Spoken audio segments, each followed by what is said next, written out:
fail, that I'll never make it out, yeah.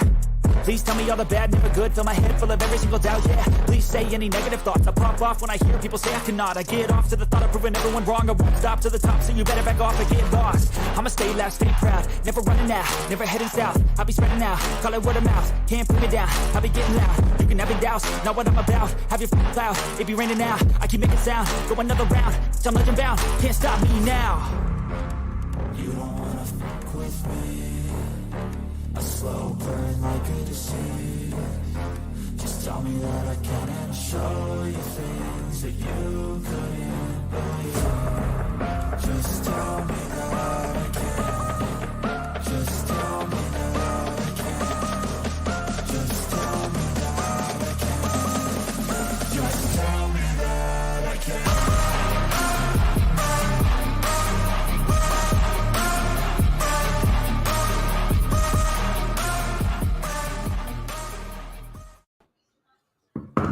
All right, everybody. Welcome to Unscripted. It's your boy, Jay McLovin. Hopefully, Gonzo will show up. He's always got things to do. Logan's out there celebrating Babyface's birthday. Jesus, what a time to be alive. I think, what do you know, Logan, 25? Wow, what a day to be alive. Frankie hanging out there watching the World Cup today. Watch the USA. Ole, ole, ole, ole, ole. Ole, ole, ole, ole, ole. Come on, USA. Way to take it to freaking Iran. Way to show them who's boss. Now we just got, I think we got the Netherlands next. Holy crap. Can we beat the Netherlands? Because I heard they're pretty good. Now listen, guys, I'm not the biggest soccer buff. I'm learning as I go. It wasn't big when I was growing up. Baseball, basketball, football, those were the three prime sports. But I am learning the game of soccer. It's amazing. And I'm glad to see that the men's national team is stepping up to the mic, doing their job, and doing this well. It's about time because the women's national team has carried us for far too long. And now it's time that the men are doing their job.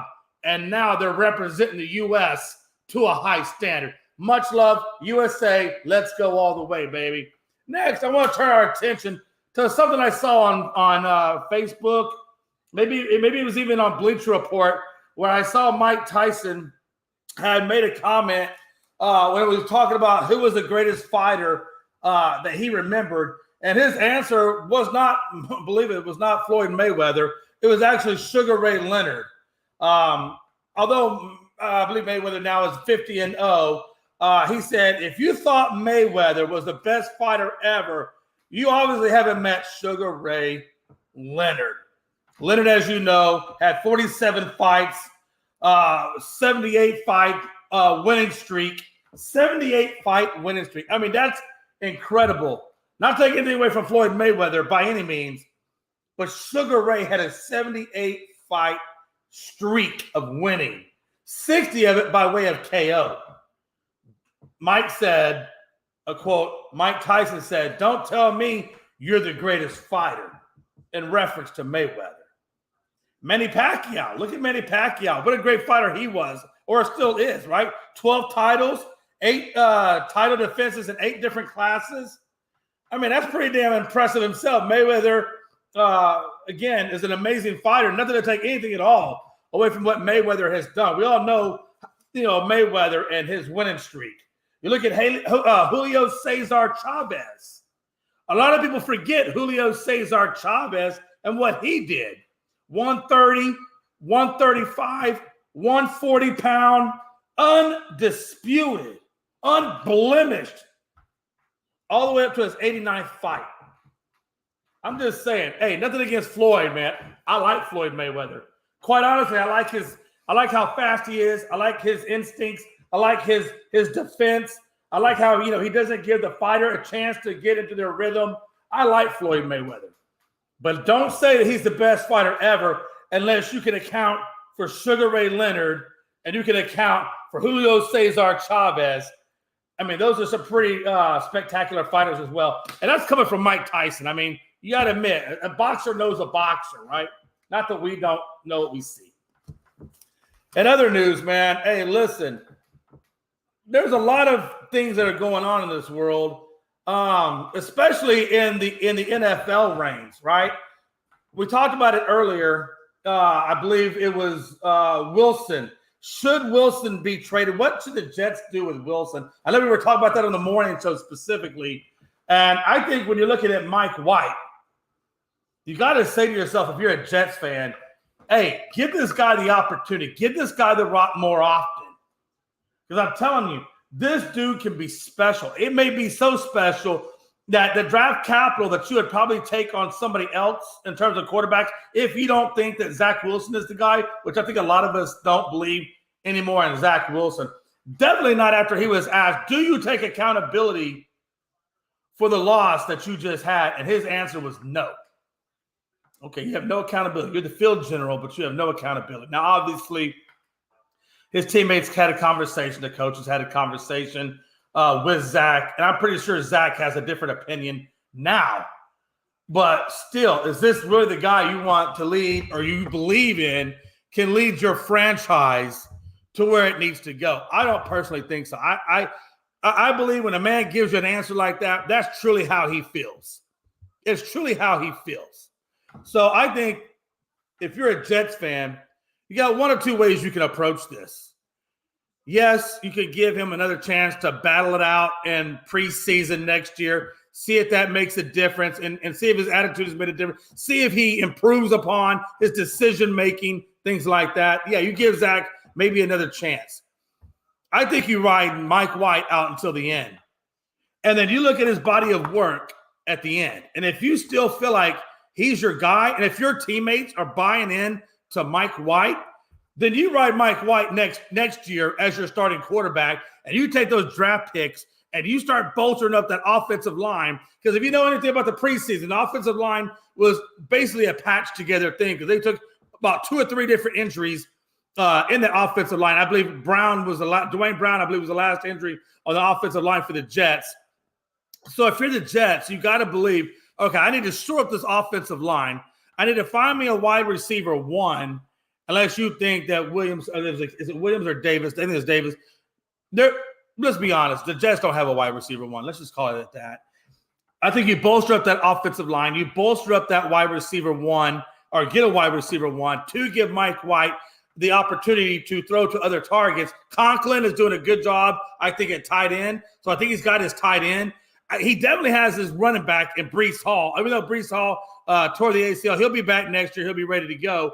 But you also have Bam Knight, and you also, which is coming off the practice squad, and he had a hell of a fight game in the absence when Mike Carter went down with that low ankle sprain, which was good.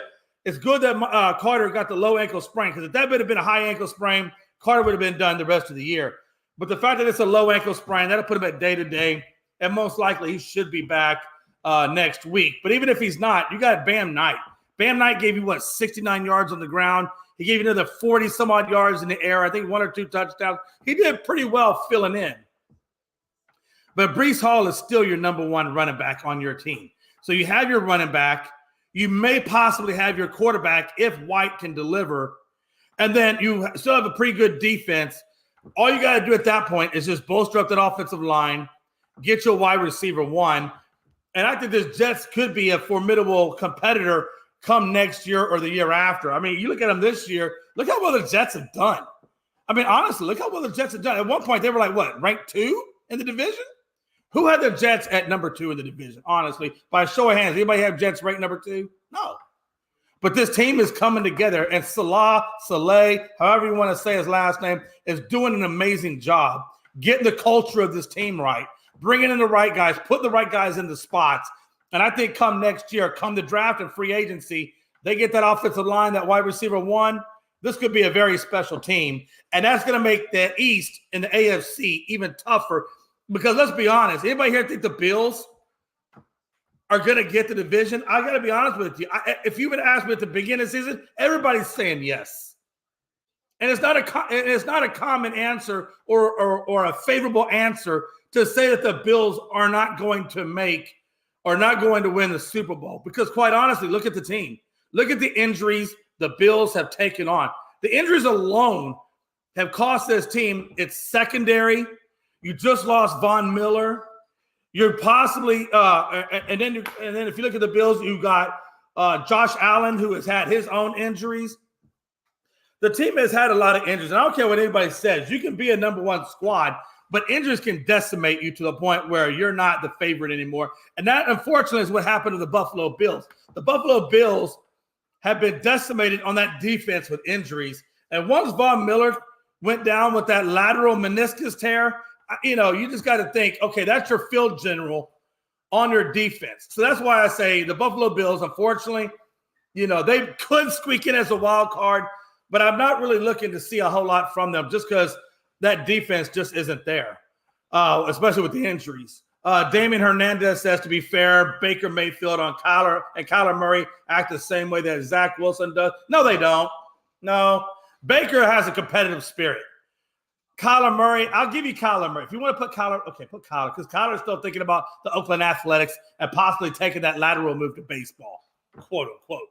So I'll give you Kyler. Maybe Kyler has that I don't give a damn attitude like Wilson had during that press conference. So I'll give you a little bit with that. I'll work with you and give you a little bit, but don't tell me about Baker Mayfield. Because any man that goes out to the heart of Ohio and plants the damn flag in the middle of the O, no, hell no. That's a dude who cares. That's a dude with team spirit. That's a dude that says, no, I'm going to take accountability because I'm competitive and I know what my strengths and my weaknesses are. So I'm not going to give you Baker, but I will work with you on Kyler Murray. Frankie, where are you at? I just got news about Deion Sanders. Well, interestingly enough, so let's talk about Deion real quick. Well, we're going to talk about Deion in a minute. Frankie, hold on to your news or put it in the comments. I'll bring it in because we are going to talk about Matt Rule and him accepting a job with Nebraska. As a matter of fact, tell you what, Frank, I'm going to do you one better. I'm going to skip to the craziness. We'll come back to all that. And let's just go straight to Matt Rule and college football hires. Since we're talking college football, Frankie, you want to talk college? We're going to talk college. He said it's in the group chat. Frank, I got time to read the group chat. I'm a one-man show. I'm a one-man show here. So you're just going to have to put it here if you want me to see it. Real quick, fellas, listen. Matt Rule sucked horribly with the Carolina Panthers. I don't think there's a person here that looks at Matt Rule and says, yep, this dude belonged in the NFL. They probably said the same thing about Nick Saban with Miami. They probably said the same thing and are still saying the same thing about Josh McDaniels and the Raiders. So he's not the only one that has those issues. But Matt Rule does have something going for him, just like Nick Saban had college. We all know what Nick Saban is now at Alabama. He's like the holy trinity at Alabama, right, of college football. So clearly, even though NFL wasn't Saban's forte, Saban is a guru in the college world. Same thing with Josh McDaniels. Horrible as a head coach. Terrible at Denver. Terrible with the Raiders. Great offensive coordinator with Bill Belichick. Great offensive coordinator with Bill Belichick. And I would not be surprised if Josh McDaniels works his way back over to New England and says, yo, Bill, my bad. Can I have my job back? Because Matt and Patricia and Joe Judge aren't getting the job done. Can I just take over where I left off and let's get back to the playoffs? Yo, Joe. Yo, Matt. Slide over to the defensive side of the ball. Your boy Josh McDaniels got the helm. Matt Jones. Let's go, baby. Zappy. You all right. Well, you can be the backup, but I'm taking Mac. I'm going to continue to develop Mac Jones, and we're going to ride this wave under Bill. That's what I would do if I'm Josh. Back to Matt Rule. Matt Rule, when he took over at Temple, for the love of Christ, when he took over at Temple, let me find that in my note. Because I know I want to make sure I give you the right stats when I talk about Matt Rule. Matt Rule at Temple took that team third season with the Owls, and they finished 10-2. A year later, the Owls get the first conference championship since 1967. That's what Matt Rule did for the little tiny University of Temple. God, what a time to be alive, Matt. Then he goes on to the Baylor. Baylor was terrible. Oh, my God, were they terrible. They went 1-11 back-to-back years. I remember how bad Baylor was. Then Matt Rule shows up. And by the next season, now Baylor is 11-3 in 2020. 11-3 in 2020. So Matt Rule clearly has the ability to turn schools around, and which is going to be amazing for when he goes to Nebraska. Because we all know Nebraska has a good culture, quite honestly. He does. He has a good culture, right? If you look at Scott Freeze, when he left the Huskers, they were rebuilding, but they just couldn't quite get it done under Freeze. But if you talk to Matt Rule and what he thinks about Scott Freeze, he will tell you that he's a good mentor and he left him a great culture to walk into. And if you're Matt Rule and you're walking into Nebraska Cornhuskers and you look at these guys and you're like, hey, you got a great culture. Let's do a couple of things left, a couple of things right. This is the man that can turn your program back into serious contention. Because let's be honest, ain't nobody in Nebraska took them seriously since back in the days of Tom Osborne. And last time I checked, Tom Osborne is probably in the old folks home somewhere, eating on some corn syrup, looking at TV thinking, God, whatever happened in Nebraska? When I was there, we were champions. Now they're just mediocre. But that's okay because Matt Rule's coming back. And Matt Rule is the second coming of Tom Osborne. And that program, I promise you, will get back on track. Now, let's turn our attention, if we can, over to the signings of Colorado. Now, it hasn't been official yet, and Frankie, he has been offered the job. I'm tracking he's been offered the job at Colorado. And that's another school that's really, really in a bad bind, right? Colorado hasn't had a successful season in quite some time. Matter of fact, they were 1-11. 1-11 last year. And it has been said by several people that in order to turn Colorado around, that they need a special kind of coach. And we all know what Deion Sanders brings to the table, especially what it brought at Jackson State, and the way that he can recruit, the way he can bring people in. Now that you got the NIL, that's even better. So start looking for Colorado if and only if Prime Time takes over. He's not going to make that decision until after next week's game. But if he takes over that Colorado program, gets their recruiting back on track, gets that team back on track like he did down there with the HBCU school of Jackson State, watch out. Watch out what happens. Frankie says he's been offered a job at Colorado. Yeah, he has. Now we just got to wait about another week or two and see if he actually accepts it. Interesting enough about primetime, Bo Jackson came out recently and said, yeah, Deion Sanders could catch me. He's quick enough. There's no doubt that Deion Sanders could catch Bo Jackson.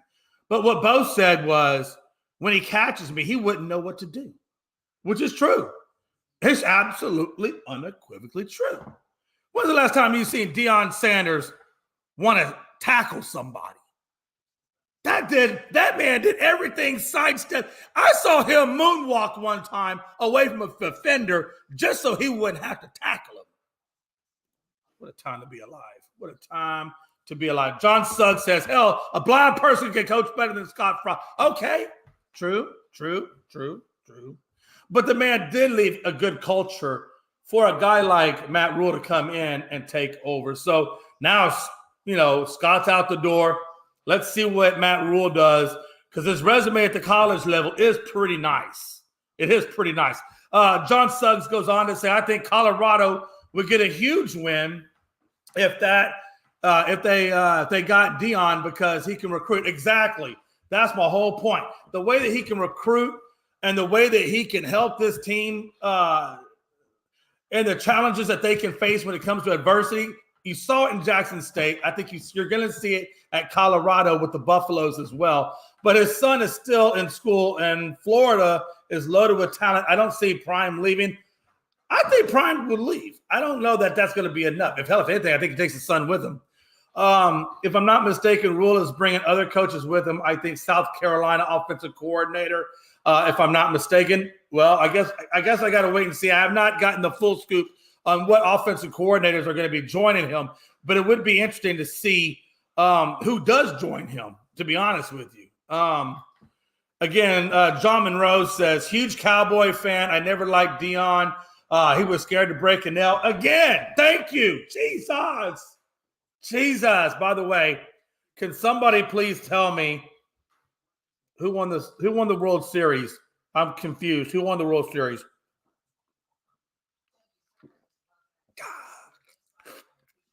Jim Beam never tasted so good. in an Astros glass. Yeah, you're right. It was the Astros. I'll give you another question. I'm going to give you a trivia. And I want to see what commenter can answer the correct question or give me the correct answer to my trivia question. What was the Houston, and don't Google. This is an honesty check. Don't Google on me. If you're Googling it, at least put Google in it. Take honesty, but don't Google it. What was the original name of the Houston Major League Baseball team before it became the Houston Astros? Let's see who gets the answer. All right, folks. Hey, again, man, let's talk real quick. There was another hire. Hugh Freeze got the Auburn job. Interestingly enough, he says that you will like the end result. Oh, John Suggs. Wonderful, because I'm wearing the Colt 45's hat. That was obvious enough. I am Captain Obvious today. Maybe it was obvious. Maybe it wasn't. I don't know. Stars. He said John Monroe says star. Come on. He gave me the answer above for crying. John, talk to the other John. I need both Johns to link hands, link brain cells. Let's go. Let's go. Hugh Freeze gets the job and tells Auburn, you will like the end result. You'll like the end result. That's what he says. The only way they're going to like the end result is if they beat freaking Alabama. That's when they'll like the end result. He was the coach at Ole Miss, I believe before Lane Kiffin got there, and pretty much it was a self-inflicted fall or a self-inflicted way out of Ole Miss. The good thing about him and why I think he will be good for Auburn is he does have back-to-back wins at Ole Miss against Nick Saban-led Alabama in 2014 and 2015. So, again, he knows how to beat Nick Saban. He just has to recruit and get that Auburn team right to do it. John Suggs goes on to say, I'm not mistaken. In Hugh Freeze's contract, he can't use social media. Obviously, what happened in the past. Again, there's a lot of controversy around Hugh Freeze. I didn't want to get into all of his dirty laundry, but there's a lot of controversy around Hugh Freeze, and especially being hired at Auburn. But I think sometimes if you look past the dirty laundry, you give it. That's why he's on the second chance. He's on the second chance ride. Also, a huge Jeff Bagwell fan.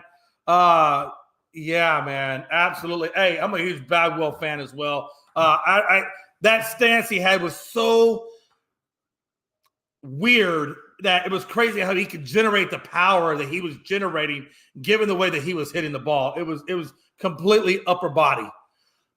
John Suggs goes on. I'm shocked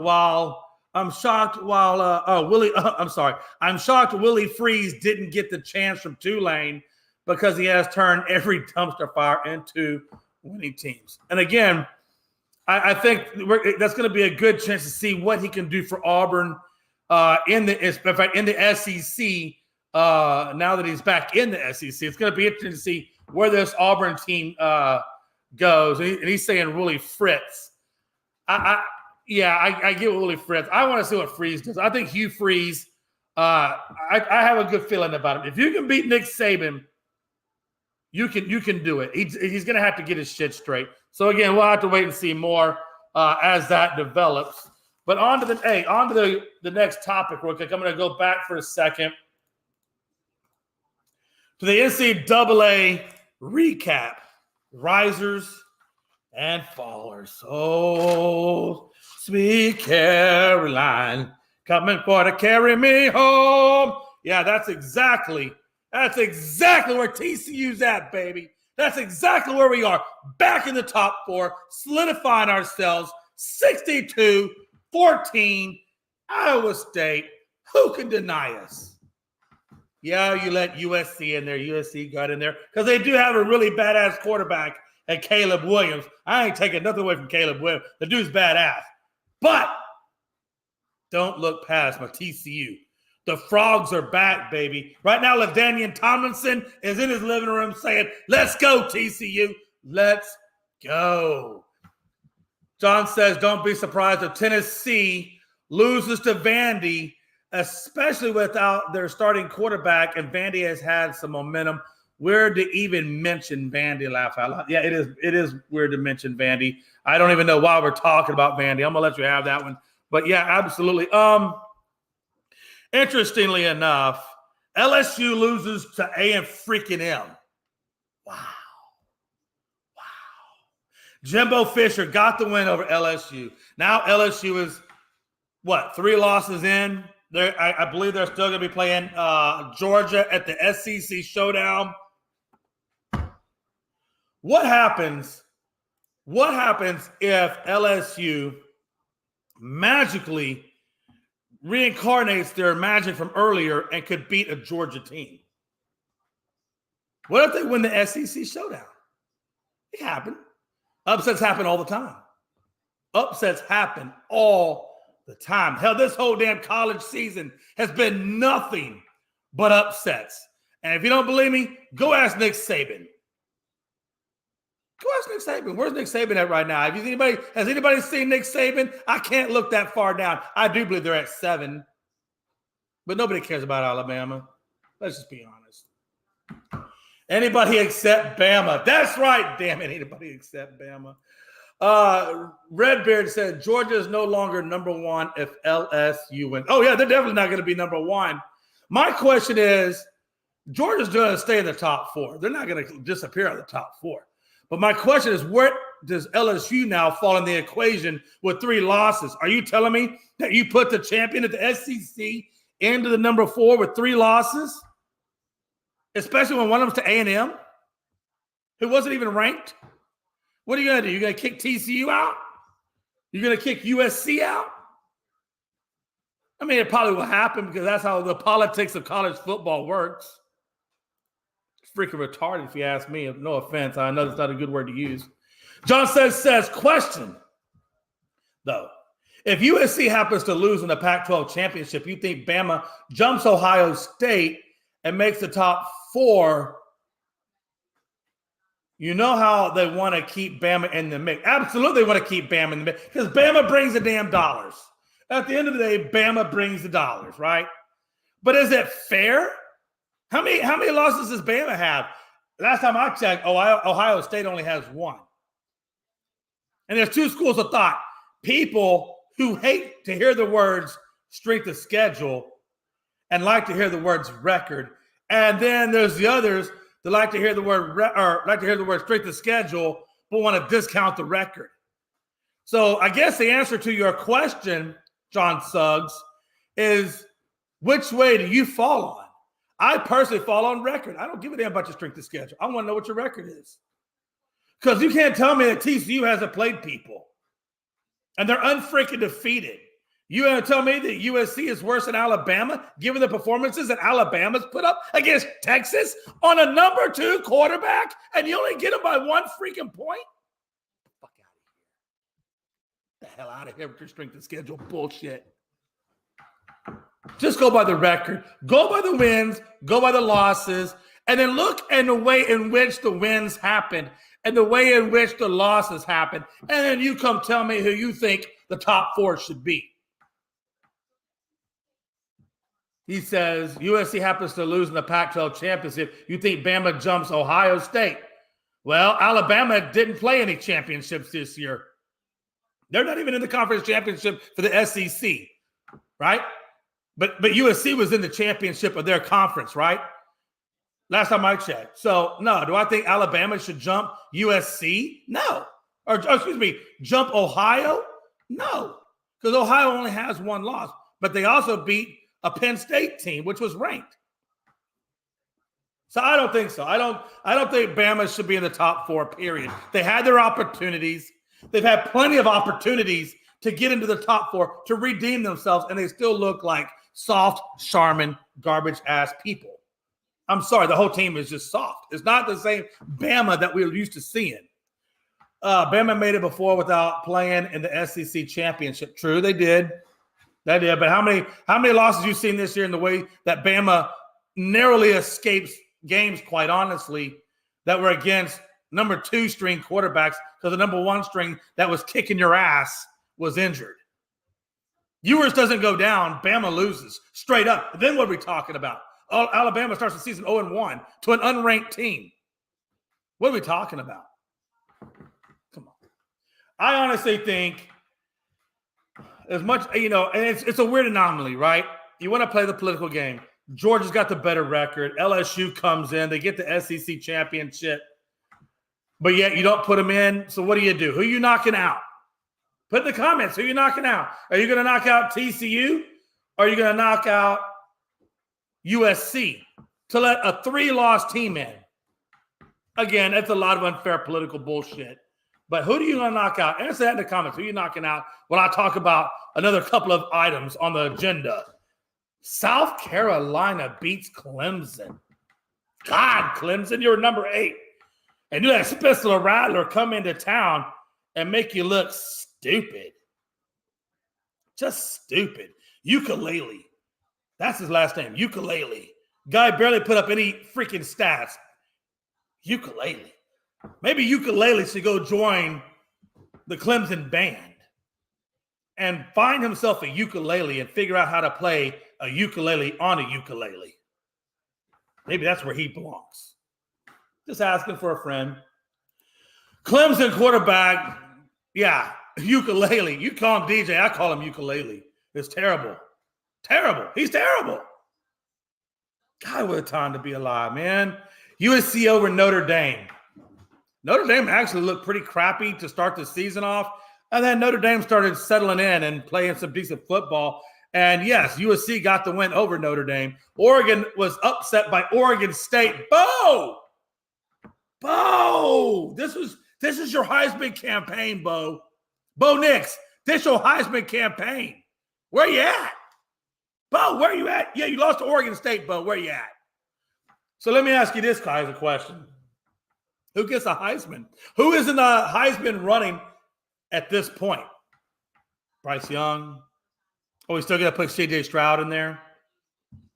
Do we have the quarterback from USC, Caleb Williams? Do we go to North Carolina and bring in May, a freshman? Who you putting in as your Heisman favorite? That's what I'm curious to know. DJ had less than 100 yards. Exactly. Less than 100 freaking yards. God, what a time to be alive. Caleb Williams from USC, Drake May from UNC. Okay, I support that. I support that. And the reason why I support that is Drake played a hell of a season so far as a freshman. But yet you can also say that he just lost, I believe they lost to NC State, if I'm not mistaken. I don't have it in front of me, but I believe the loss they took this season or this last week was against NC State, if I'm not mistaken.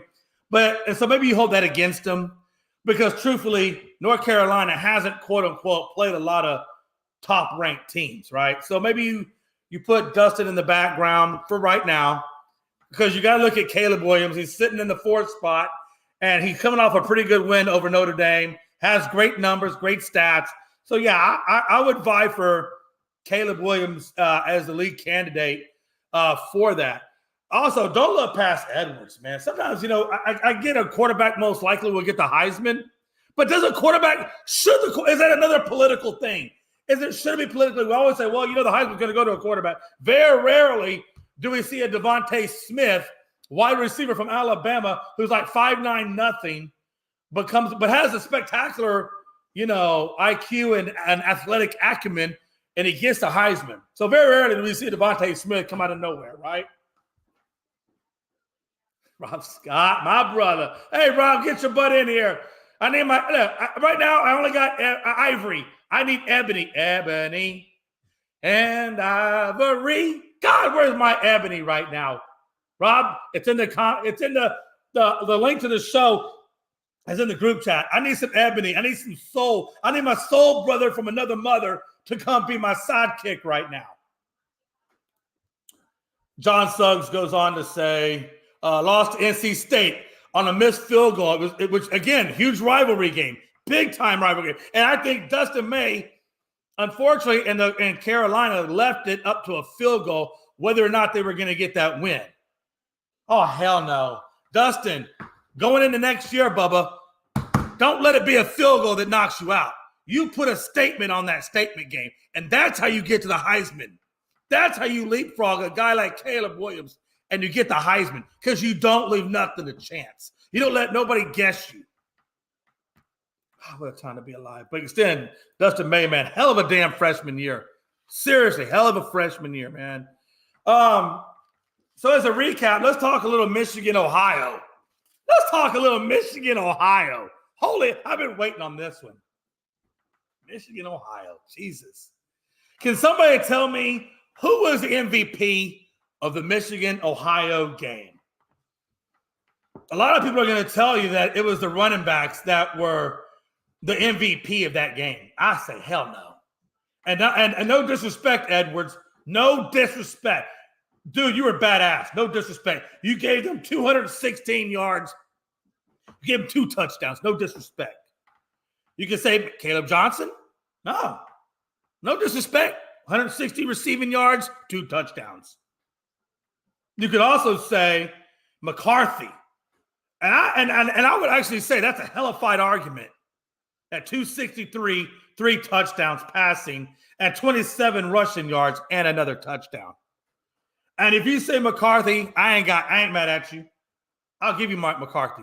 I'm saying Mike McCarthy. Now I'm disrespecting him. No. My MVP of that game was the offensive line of Michigan. They did a freaking hell of a job. Now, again, I do tell you that, in all fairness, Ohio's defense is basically nothing more than great value, 1-ply toilet paper from the local Kroger's. Okay? They're 1-ply. They're not even Charmin. Charmin's too good for Ohio's defense. God, what a time to be alive. Jesus, thank God. Man, you know how long it is to talk like this? Yeah. Talk like this, Gonzo. Jesus. John Suggs goes on to say Drake may laugh out loud. Oh, man. I'm sorry, man. Crazy enough as it is, I'm going to ask you this, Gonzo. I've been talking for a minute now about who I think the MVP of the Michigan-Ohio game. And again, you could say McCarthy's passing and rushing, or you can say Edwards' big rushing day, or you can even say Johnson's big receiving day. My MVP, though, is the offensive line of Michigan that, number one, allowed Mike McCarthy, I'm saying to Mike McCarthy, damn it, stop, Jay, that allowed McCarthy to throw the ball the way he did, that allowed Edwards to run the ball in which he did, and Johnson to be able to have time to get his routes the way he did. That O-line was paramount, I think, for Michigan, number one. But number two, though, Ohio was never ready for smash mouth football.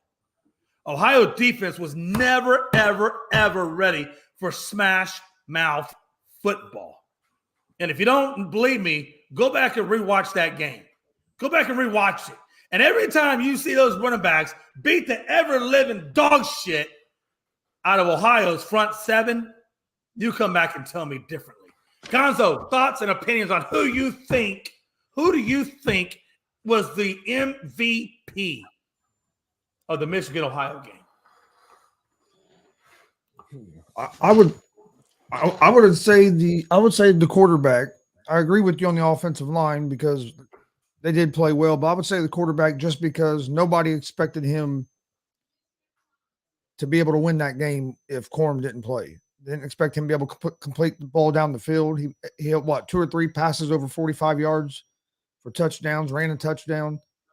So I would say McCarthy, but I do agree with you about the offensive line. They played great, especially in that second half. But also, I think the biggest factor in the game was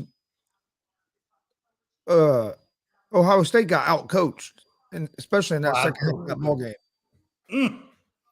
Yeah, they had no answers. They had no answers for Jim Harbaugh in that running game. He had Michigan made adjustments at halftime, and Ohio State didn't make no adjustment to that adjustment the whole second half, and Michigan just kind of took control of the game. Absolutely. No, I totally agree with you on that. And John Suggs goes a little further and says, and to think Michigan's number one running back was not even in the game in Corum. Corum was there, unfortunately, but he only saw one play. He gave you one play, gave you about 6 yards, and said, "Hey, yo, coach, I ain't feeling it. I'm not feeling it, coach. Take me out." You could see he tried to make a cut on that knee, and you could tell he wasn't right. And especially when you got a guy like Edwards on your team, good kudos on Harbaugh not to try to push Corum out there, even though the magnitude of the game. Let your other guy, go do what he does. And he did exactly that. Good kudos on, again, Jim Harbaugh, trusting his team, trusting his running back, trusting his O-line and his field general and his defense to allow Michigan to do what Michigan did, which was freaking phenomenal. I think after the first quarter, they had no answer at all. Like you talked about, they had no answer for that smash mouth football. They just had no answer. And I know Corum won't. I don't see Corum playing this weekend. I think they'll rest him until the college football playoffs. Oh, absolutely. My boy Rob Scott is in the house. My ebony and ivory and a little bit of potpourri. Potpourri, by the way, is Gonzo. I think Gonzo. I just throw Gonzo in there. Gonzo's the potpourri because it smells so good. You can't call it. You called. I came running. Hey, listen, damn it. When I call, the man comes and saves me. Listen, hey, quick question. Quick question. Did you catch the Ohio-Michigan game, Rob? Were you able to catch that game at all? I didn't.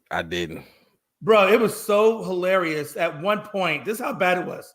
At one point in the second half, matter of fact, towards the end of the fourth quarter, when you just knew the game was over, that Michigan was already lining up the champagne bottles for those that were old enough to drink in the locker room. Seriously. And I will tell you, at the 2:05 mark, the quarterback, C.J. Stroud, was going down. He was being sacked. He fumbles the ball before the butt, the knee, the elbow, anything ever hits the ground, the ball's out, and Michigan recovers. And then the ref comes in and blows it dead, saying that, that's not a sack, that his forward progression stopped. His forward progression stopped because his face was looking at the sky. But it's okay. Hey, you know what? Because karma's a motherfucker. Always. So what do you think, Rob Scott, what do you think happened? That was at the 2:05 mark. What do you think happened later on the very next play at the 1:48 mark? Probably the same play. No. But good try. No. That fucker threw a damn CJ Stroud at the 1:48 threw an interception, and they got the damn ball anyway. How you like them apples, Ohio? Hey, John, be alive when even the refs can't help you. Hey, John, that'll be a weekend thing. Hey, but then John goes on to say, Rob, where is that Henny at, baby? Hey, where the Henny at, Rob? On the weekend. Don't worry about it. Hey, Rob said next year, me and Rob gonna come down. He's gonna come down to Savannah. I'm gonna pick him up at the airport. And then me and Rob he's gonna come on Friday, and then on Saturday morning, me and Rob are gonna be taking our asses down to the Burke Church in Bluffton, South Carolina, where we're gonna be sitting in the sanctuary podcasting with some homemade bourbon, baby. Let's go. I'm a bourbon guy too, so I'm down with that. The best part about it is I'm not gonna plug the Burke Church, but it is pretty awesome place to go watch football. This place will give you food, top-notch food. They will give you homemade bourbon cocktails. They will then put you in their own private humidor and then allow you to eat, drink, smoke your cigar on a smoker's couch and watch 14 different games played in front of you. How great is that? What a time. Sounds like the ultimate man cave. Man, listen, if I could ever have sex there and just die right there, that would be the ultimate way for me to leave this earth. And I'm leaving in church, so I don't know how much better you get than that. They can literally perform the service right there at the couch and then just dump me in the garbage and let me burn in the incinerator, throw the ashes back to me, and then Mel will take me out to Lake Michigan and throw it in the water. What a time to be alive. So sometimes you have no filter. I'm on Warriors. Hey, real quick, man. We're gonna throw it over. We're gonna throw it over real quick. Hold on. Let me go back. What about those Pacers? What Hey, about those pages? They messed up my ticket the other day.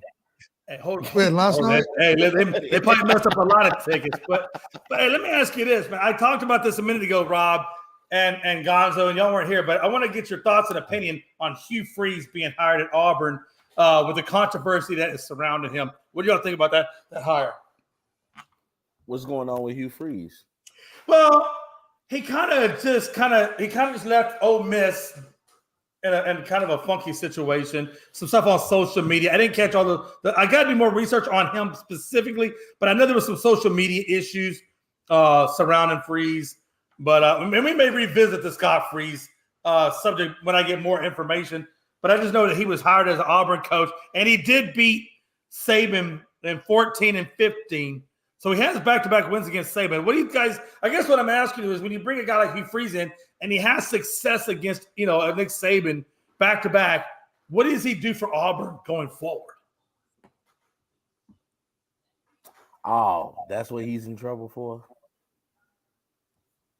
Okay. I'm not mad at him. But I think it's kind of funny. You name me – hey, look, you go into any sports franchise, college or pro – they all got escorts on speed dial. I'm not mad at him. Hey, it's not like you got caught with a student. Yeah, no, I remember that. Yeah, I don't see no big deal in him getting a coaching job. I mean, like you said, that stuff happens every day. I did hear earlier on ESPN, I think it was one of them sports stations that they were saying, "Oh, this shows all Auburn cares about is trying to win football games. They don't care about a guy's character." It's like, man, everybody makes mistakes or does something that they might not be proud of. But hey, calling an escort service, you shouldn't ever be able to get another coaching job. I don't see what the biggest issue is. Well, 27 if I was Freeze, I would have at least waited till I got to Vegas and then hired the escort. That's only a quick plane flight away, and you could stay out of trouble. Hey, 27 violations. At least it wasn't 30.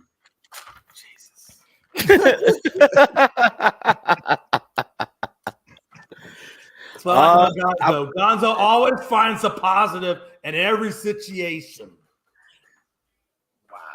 Wow. So I'm going to ask you guys a question real quick. It's been kind of up in the air a little bit. Georgia, Michigan, TCU, USC. We know the top four. My question is this. You got LSU with 3 losses going against Georgia, still in the SEC showdown. Georgia, if hypothetically loses, not going to get knocked out of the top 4. They'll stay in the top 4. The question now becomes, what do you do with LSU? Do you squeeze out TCU? Do you squeeze out USC and make room? Or do you just say, hey, good job, LSU, but you're still not getting in? How does that play out? Who does LSU go against? LSU played A&M and got spanked by A&M. They'll play Georgia next. Yeah, I mean Georgia in the SEC showdown would be their next game. Yeah, so I mean so you're saying if LSU can beat Georgia? Yeah, if LSU with 3 losses does pull the upset on Georgia, they're not knocking Georgia out of the 4. That's just not going to happen. No, they knocked USC out though. Okay, so that's what I'm saying. So you think TCU is safe, and that LSU would take over the number 4 spot? They have to. I mean, everybody else is undefeated. No, I'm okay with that. I'm just asking a question on that. I go, and that's one thing I hate about college football because you can be an undefeated team. I get where they trying to go in theory that you're judging a team based on who they played, but I played the team that's on my schedule. If I'm undefeated, I should get rewarded for that. So, yeah, in my opinion, if they beat Georgia, then you jump at number 4.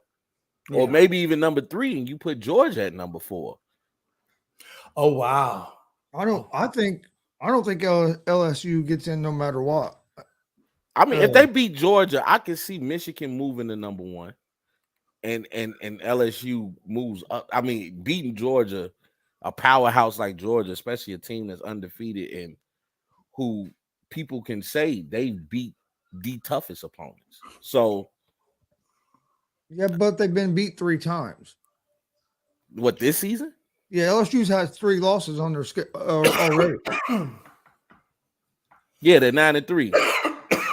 So I'm saying I don't think they get in even to beat Georgia. I don't think you get in with 3 losses over a 1-loss USC team or a undefeated TCU team. Yeah, that's plausible too, especially. Yeah, looking at this record now, I don't think they should. Now, don't get me wrong. You never know with this college football playoffs because you know that they love that conference. yeah. So, hell, But it again, wouldn't this surprise is me where if I can somehow. see, I can see if LSU beats Georgia, based on how they judge football now, they'll be top 4, or at least top 5. right. And I wouldn't, and that's why I feel like, again, I know we're looking at probably 12 teams next year or whatever the year after going to the playoff. But I wouldn't be mad if the NCAA said, you know what, we're going to go ahead in these types of circumstances where you have an LSU who is SEC champ. We put them at 5 and we let them do a play-in at number 4 with USC and let the winner be the guy that is a true number 4. I think that would be. To me, I would have a lot of respect for that because then you can say there are literally no unanswered questions on who the legit top 4 teams are. I mean, well, also too though, LSU got to take some onus. You lost games you're supposed to win. So absolutely, no, you're right. You're right, and that's where it comes back to why punish a team because they beat who's on their schedule. Because we've seen teams who were supposed to dominate on paper, and it doesn't play out that way. So I'm not going to punish a TCU for playing 12 easy teams who people consider easy.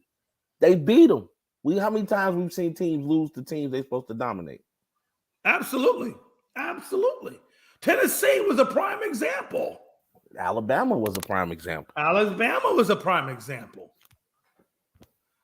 a Saban fan. So hey, I like his swagger, man. Saban got the swagger of an old mob boss. He kind of reminds me of like the college football version of Pat Riley. That dude, he cool, man. He cool. I love Saban. He just got that it factor, absolutely. Saban's probably is a mob boss. He's probably in the mafia or something. I wouldn't be surprised. I can only imagine the conversations he had with these parents while he recruiting. Sit down, let me talk to you. Give him that southern charm. Sit down, let me talk to you now. Let's talk about your kid's future. Why don't you have your wife pour me a glass of lemonade? Absolutely. No, absolutely. I definitely agree. Hey, let's get into NFL real quick. I just want to talk a little bit about. Yeah, let's talk some NFL. I'm sorry, I'm not the biggest college football head, Jay. I try to watch it, but sometimes it's so many teams that's playing, and you see these high ranked teams playing against nobodies. It's hard to keep track sometimes. He said, "Have your wife pour me a glass of chocolate milk, Frankie." I don't know what that means. No, because he said, "Have your glass, pour me a glass of lemonade." Have your wife pour me a glass. You talking about pour me some chocolate milk? That makes sense. Okay, I'll ask you guys a couple of questions. I put on. Hey, look, I put on here NFL recap, but the more I started doing this today, I didn't have enough time to change the slide. Unfortunately, I hate myself. But I want to just call this more just NFL general. Just general info about it, but it's just general conversation, right? About the NFL. And I got some questions. I want you guys to tell me what you think. The first one I'm going to talk about, we all know about Odell Beckham and that whole plane thing. Nobody gives a damn. Hell, Jared had come out and said, that shit don't faze me. The man didn't want to get off a plane. Wasn't feeling good. Whatever. Did he get arrested? Whatever. Just make sure he's here, ready to sign these documents, okay? So nobody cares about Odell Beckham. Nothing to talk about with that. He didn't do anything wrong. He left when the police got there. Who knows what the hell that's that all means. I care about. Hey, look. Obviously, he didn't do anything wrong. If there was really something he did wrong, he would have been in cuffs. The fact that he went home, that just tells you everything you need to know. I need the Warriors. But question. So the Rams and the Bills, for whatever reason, man, they were supposed to have really good years this year, and the Rams' injuries have just been crazy. Allen Robinson just went down with a foot fracture. So he's out for the season. Cooper Kupp's out for the season. Henderson's on a whole nother squad now. Akers is there, but Akers is playing on you wanted to trade me, but now I'm here. And then of course you got Stafford who's been out for a while now with a concussion. I mean, it just seems like the chips have not aligned this year for the Rams. And then you look over at the Bills, like I was saying earlier, the Bills were supposed to be in the Super Bowl. They were supposed to be the clear-cut, number one battle for the Chiefs to get to the Super Bowl. And then you look at their defense, and there's nothing left of it. The secondary obliterated. Von Miller on the couch chilling, probably going through a lateral because he tore his lateral meniscus, so he should be done with his surgery. Now he's going to get into some rehab, but he's done for the year. I mean, what is left? I mean, I just don't see Buffalo getting there now with the injury-depleted defense. And obviously, I don't see the Rams. What do you guys think about both teams and what they've gone through and where they are currently in the NFL? Gonzo, you go first, and then big shot, man. Hey, wrap that. Or Rob just says, "How many Robs in my life?" Hey, wrap that up for me on that subject, man. What do you think? Well, I think the Rams, the Rams have had too many injuries. Their offensive line hasn't been real great, but they couldn't get no running game, and without that running game, Stafford just hasn't looked very good all season. And then he gets hurt. So I think the Rams are pretty much done. The Bills, I still think they have a chance to compete in the playoffs, but one thing that has been hurting them is injuries as well. A lot of what if the Bills are going to be able to compete in the playoffs depends on how long edge rusher Von Miller. How long is Von Miller going to be out now? He got carted off the field over the weekend. So I think both them teams' injuries have really took their toll on both them teams. I think Buffalo has lost a little bit of their momentum because of injuries with the elbow to Josh Allen or their secondary. Now Von Miller. And neither team really has a running game. So if your quarterback has an injury, you're pretty much in trouble. I think the Bills are sitting in a better spot than what the Rams are for sure. Absolutely. Rob? The Bills, let's be honest about the Rams. The Rams wasn't good all season before the injuries. Right. They let too many of their weapons go. And you tried to rely too much on Cooper Kupp. As Chris alluded to, as you have alluded to, Cam Akers, his run game is irrelevant now. Thank you for that, sir, because you're on my fantasy team. Been riding the bench ever since. But yeah, the Rams had too much of a Super Bowl hangover. I think losing Von Miller on that defense was tragic because now you put the pressure right back on Aaron Donald. And with the double teams and triple teams that he's getting, a lot of people say it's a lack of production, but I'm saying, hey, he's taking up 3 guys because they don't want him to get his hands on the quarterback. Now the pressure's on him. The Rams been done. 3 games into the season, we knew that they were done. As far as the Bills, they still have a chance, and that's just due to they have the potential to have a high-power offense.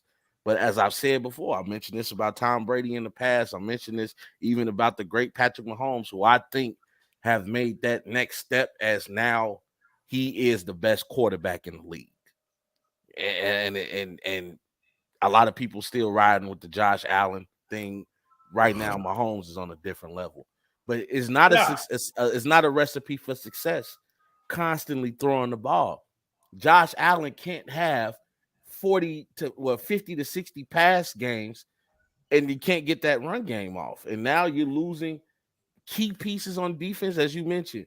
Secondary depleted. Von Miller possibly gone now, and that was supposed to be your lucky gem. That was supposed to be your rabbit's foot because everywhere Von Miller has gone, he's won, and you lost your lucky rabbit foot.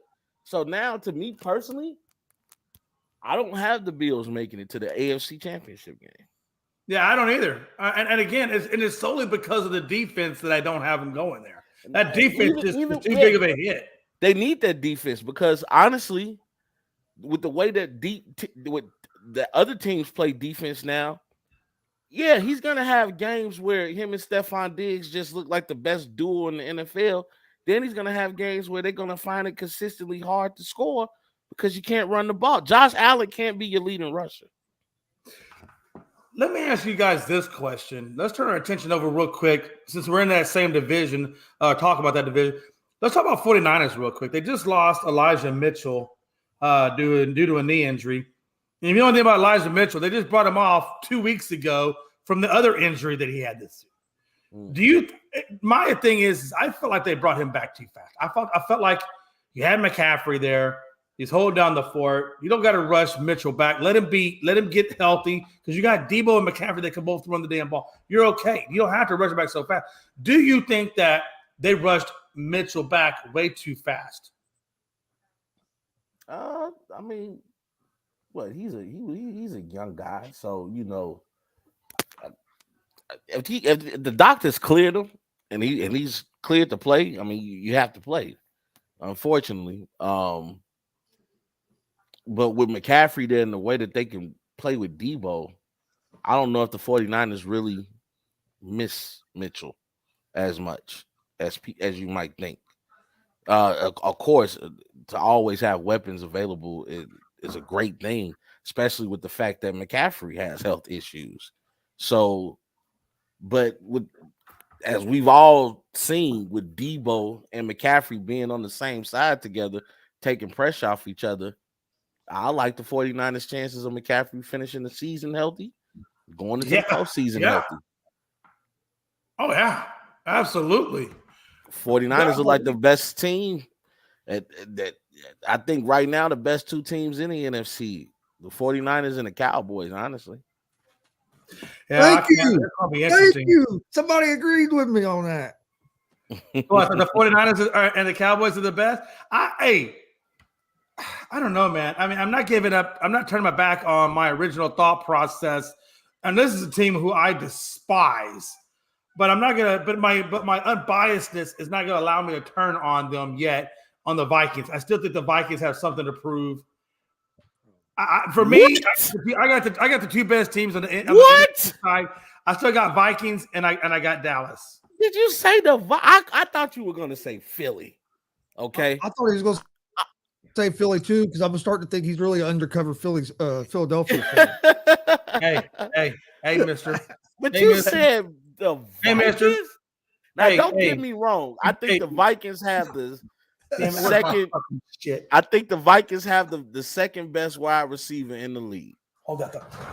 Yeah, absolutely. They have the second best wide receiver in the league. I'm still going with D-Hop as the best receiver in the league. But wait, what is Jay doing? Lord Jesus. Don't worry about it. Okay. Don't worry about it. Hey, there's nothing going on behind the curtain. It's all good. I just don't trust Kurt.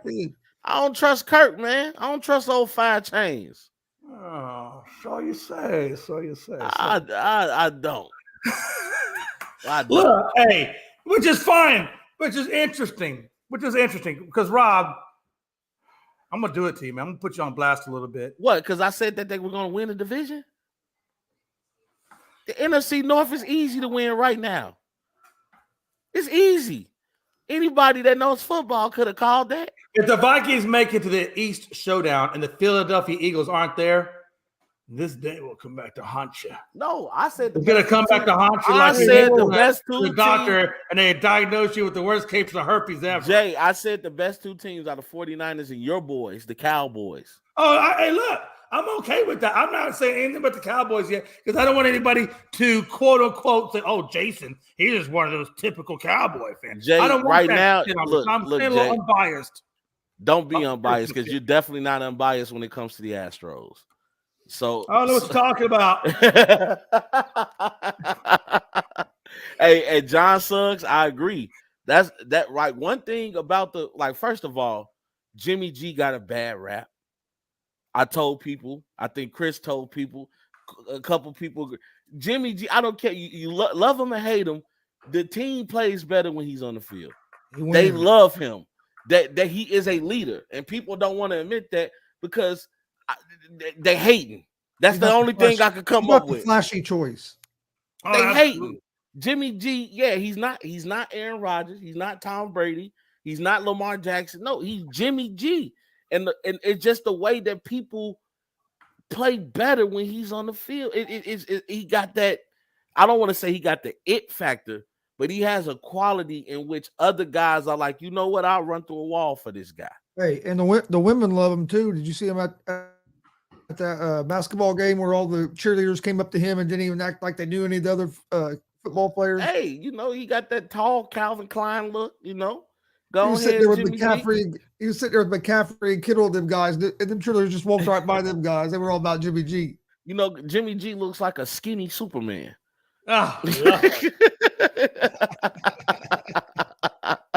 Hey, but honestly though, man, you look at the way that this team is playing. I mean, bringing McCaffrey into the fold was one of the best decisions that they could have made. Now you got a pumped up Debo who, like I told people, the moment that Trey Lance got out of the game, and then we still wish him a speedy recovery. When Jimmy G stepped on that field, you just saw a breath of fresh air hit the 49ers. Like, we know our guy is back. I mean, say what you want. Yeah, I know he only scored 13 points in the NFC game, in the NFC playoff game, but guess who he beat? He beat Aaron Rodgers, who was at home. Hey, real quick. Let me read this real quick because I think he did ask that. And I'm sorry, I meant to come back. John, I didn't want you to think I missed over this on purpose. I did display it on here, and I was going to come to it, but then I'm sorry, I went scrolling left and right. I apologize. John Sugg says another week, and is it obvious to beat the Eagles is to run the ball? When the Packers ran the ball, they were hanging with them. Lost to Washington because Washington had double the rush. Even look at the close games against the Browns rushing yards. I agree with you. I think the key to beating the Eagles is twofold. I think you're right. I think you got to run the ball, and I think you have to do good clock management, and I think you have to have a really, really good pressure defense that can keep Jalen Hurts on his toes. Well, I think that's one of the recipes to beat the Eagles. But the other side of that equation is you got to stop them from running the ball. Because Eagles are the king right now, clock management. They run that ball. They eat away at your yards, whether it's Miles Sanders, whether it's Jalen Hurts. They kill people with those quick screen passes. They got some studs at receivers over there. I'm telling you, the Eagles, don't get me wrong. But to your point, though, hey, watch this. But to your point, yeah. And again, hey, look, I don't want people thinking that Jason is this biased, Cowboys fan. That's not the way I'm looking at it. Yeah. I'm looking at it from a different perspective. I look at it from the perspective of, and again, Cooper Rush has done a great job for us in the backup spot. He really kept us, in the hunt. So, great things for Cooper. Oh, no. The way he was winning, you don't call him Cooper. Somewhere. That is Coop. Hey, exactly. I think Coop deserves a spot somewhere as a starting quarterback. I think he has earned his due for that. He just needs a little bit more. I think if you give Cooper, if you give Cooper some seasoning and let him play a full season, let him get behind, I think he can surprise some people. See, JT, that's the problem. See, some people in life is number ones, but everybody can't be. Everybody can't be Batman. Batman needed Robin. Hey, listen. Everybody had their moments, and some people bounce back, a.k.a. Geno Smith, which we'll talk about in a sec. So don't tell me that, don't tell me that Coop can't do it. Coop can do it. I don't know. Let me finish this point real quick.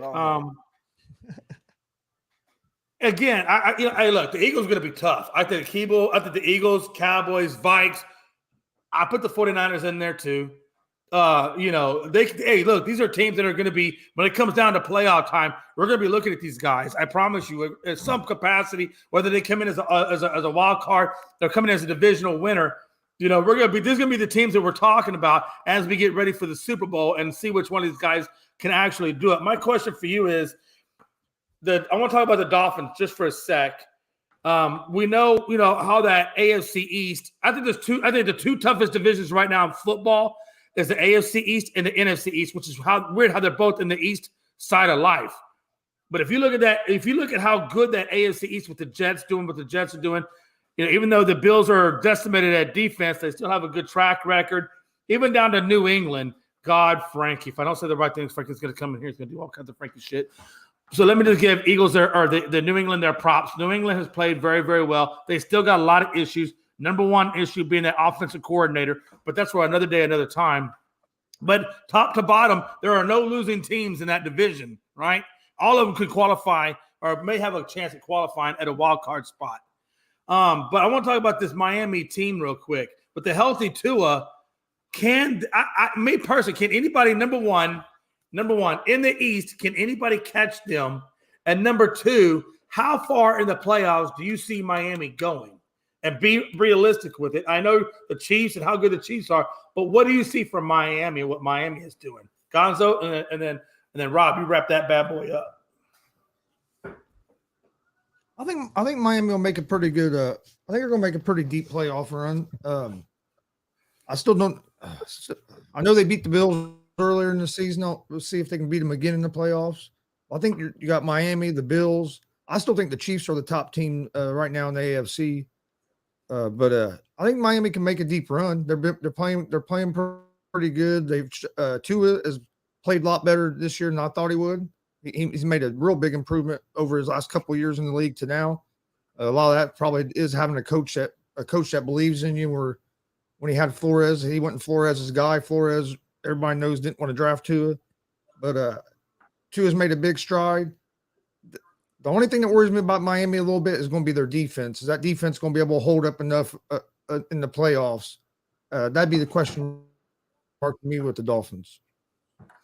And yeah, good points. All of that is excellent points, and I definitely would agree with you. And I think the defensive side of it would be the anomaly. Well, I think there's two anomalies. Number one, can Tua stay healthy? And number two, like you said, can the defense get them all the way to the promised land? Rob, what are you thinking, man? They have a chance to win that division. They have a nuclear weapon in Tyreek Hill. Waddle has been the great 1A, 1B to that receiver combination, and defense has been pretty decent. And Tua's been playing out of his mind even since he's been back. He's been playing great. However, they're a young team. I'm not going to go as far as say, do I really trust Tua? But going up against teams in which he's going to have to score, especially if you're going against a Kansas City or even a Buffalo, I still got Buffalo winning that division. I think Miami makes it as far as the second round. I don't see them in the conference championship game. Right now, I'm still riding with the pick I've picked a couple weeks ago, and I'm still going with Kansas City versus Baltimore in the AFC championship game. And surprisingly, I got Baltimore going to the Super Bowl. But I'm a little biased because I want Lamar Jackson to win. I won't lie to you. Hold on. A little? I'm just speaking it into the air, Jay. They say you got to speak what you want. It's power in the tongue, Jay. Hey, I've been saying I want $1 million. Hey, hold on. I've been saying I want $1 million and a 24-year-old wife for the rest of my natural life. And I didn't get neither one of them. Although, Melanie, if you're out there, I think you're extremely sexy and beautiful for your age. But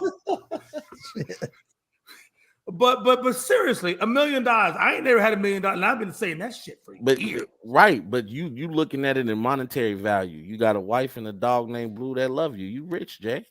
That's true. Blue does love me. God knows that dog loves me, man. Let me tell you.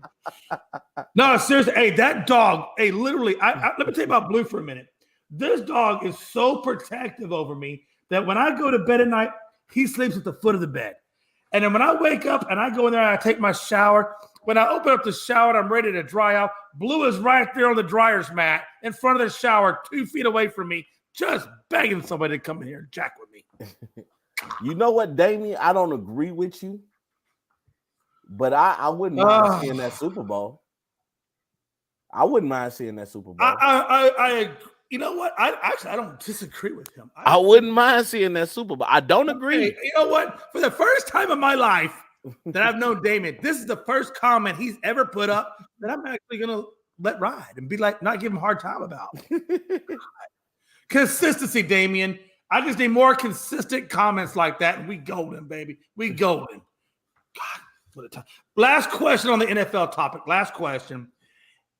At the end of this season, if the Seattle Seahawks make it into the playoffs, which I'm sure they will, if they get to the first round and lose by a little, and it's not Geno's fault that they lose, is it time that maybe we start looking to pay Geno, or is it too soon for that conversation? I think he's earned a contract. I'll say that.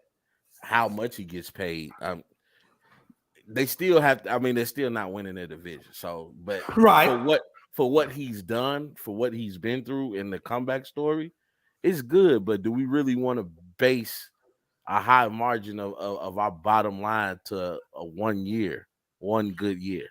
And I get that. And that's why I say maybe you give Geno a 3-year, 18 to 20 million a year contract. I think that's a fair. Yeah, I think he's earned the contract though, and he's earned the right to run it back with Seattle. Yeah, I think you give him. Hey, watch it. He's 30 years old. You give that man a contract 2 to 3 years, and you like Geno. Look, we're going to give you 2 to 3 years at this number, and if you are just exceedingly doing what you're doing, come the next 3 years, we're gonna we're gonna make it up. We're gonna. I wouldn't even say that because now we're talking old. I mean, in the next 3 years. From that contract, they will be 36. 33? No, he'll be 32, 33. No, you said he's 30 now. You said he's 30, right? Yeah, he's 30. So you said, okay, so you'd be 35 then, because you're saying, well, no, 32. No, he'll be playing 33, right, but he'll be playing into, he'll be playing into him going into 35.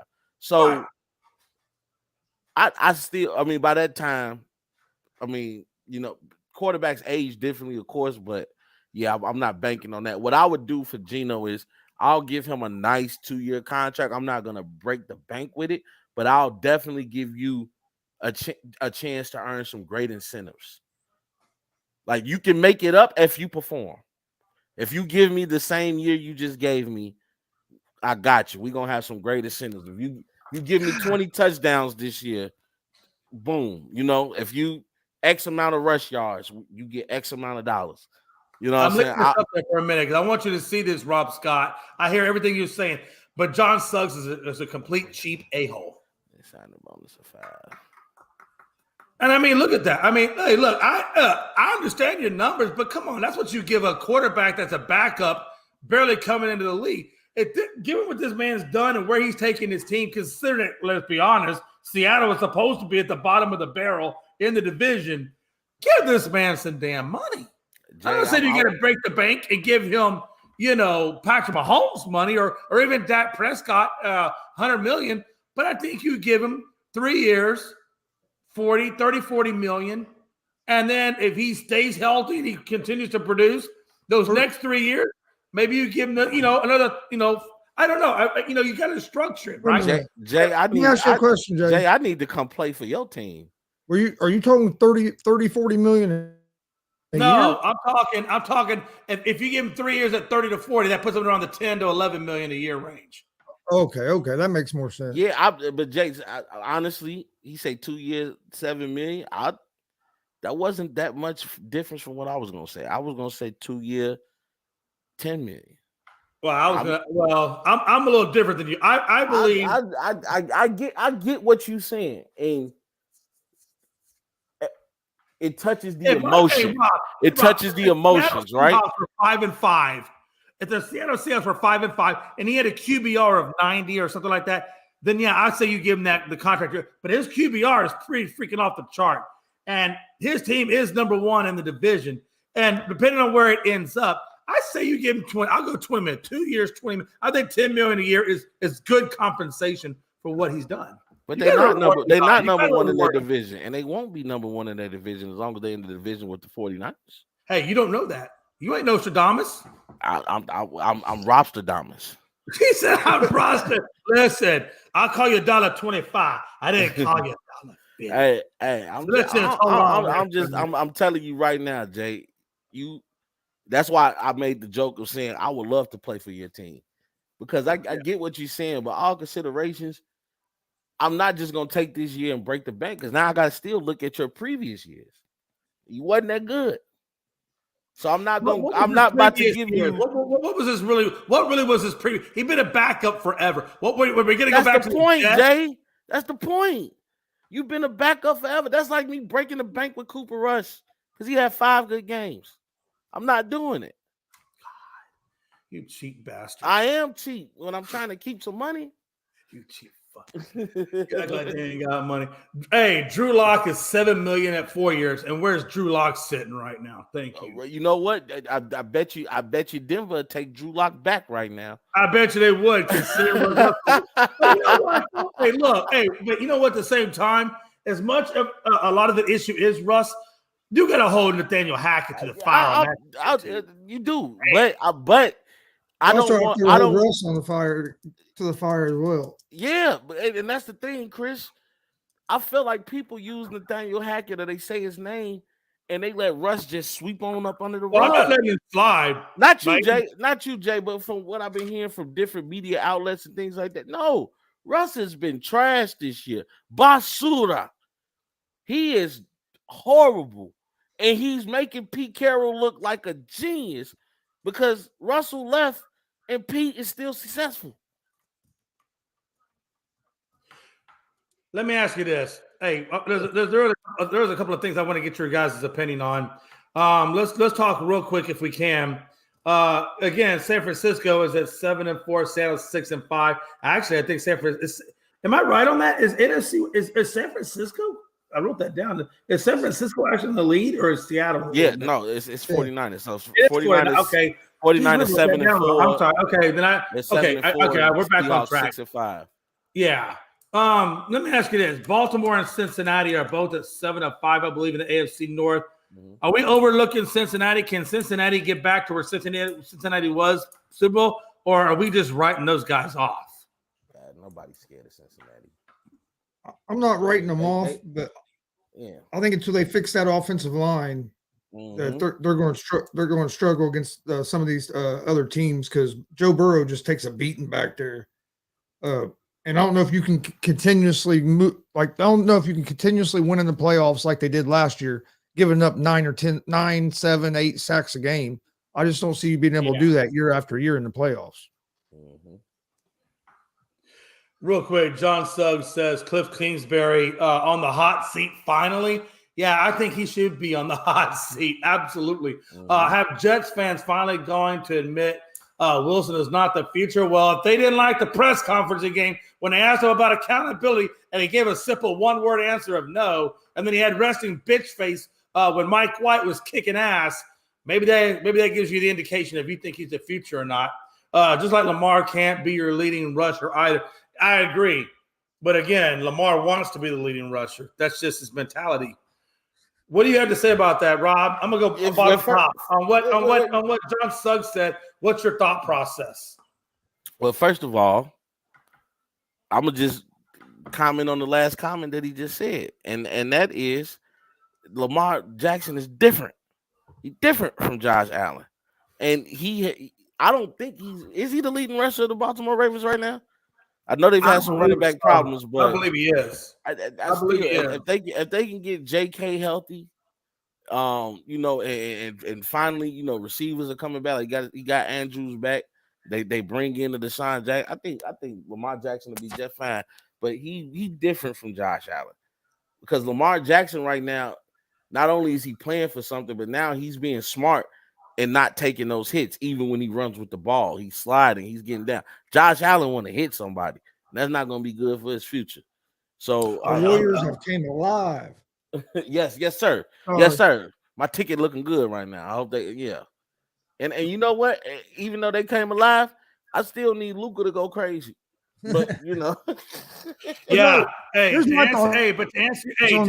so we're tracking, Rob, passing yards, Jackson has 2231. Rushing yards, he is the leading rusher for the Ravens at 755. Yeah, he's different. Go ahead, Chris. Well, my thing is everybody wants to bash on Lamar Jackson because he runs the ball. Jalen Hurts is the same kind of quarterback as Lamar Jackson. If you put Lamar Jackson on that Eagles team and take Jalen Hurts off that Eagles team is still going to have the same kind of success they're having this year. They might not lose. Everybody wants to harp at Lamar Jackson can't throw the ball, but we want to make Jalen Hurts out to be the next greatest quarterback in the league. And let's be honest, if everybody want to keep calling Lamar Jackson a running back, I think he a better QB than Jalen Hurts. Hey, interestingly enough, if we can, Jalen Hurts, number one, does have a better record than Lamar. Number two, has a better roster. He got a better team than Lamar. He has a better roster around him, Jay. Boy, I tell you what, where's my fucking straw?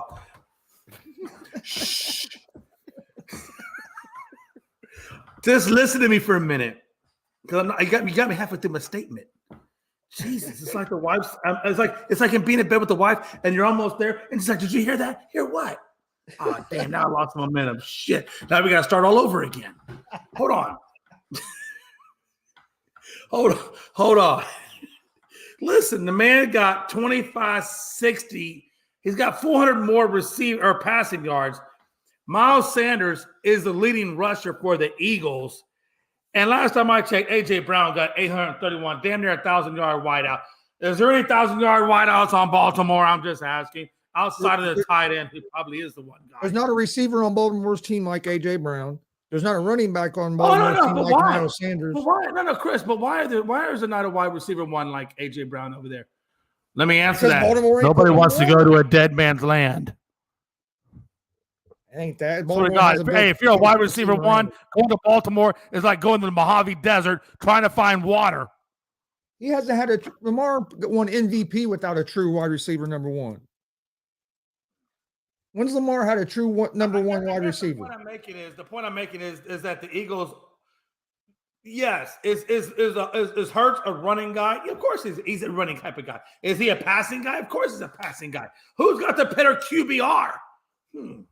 I think I said that on the afternoon show today when I said that Lamar's QBR was around 60 and Jalen Hurts was around 100. Guess what? Your QBR has a lot to do whether if your receivers catch the ball and stuff as well. It goes back to I'm telling you, you put Jalen Hurts on this Ravens team this year and Lamar on that Eagles team, their numbers would be reversed, like what you're saying.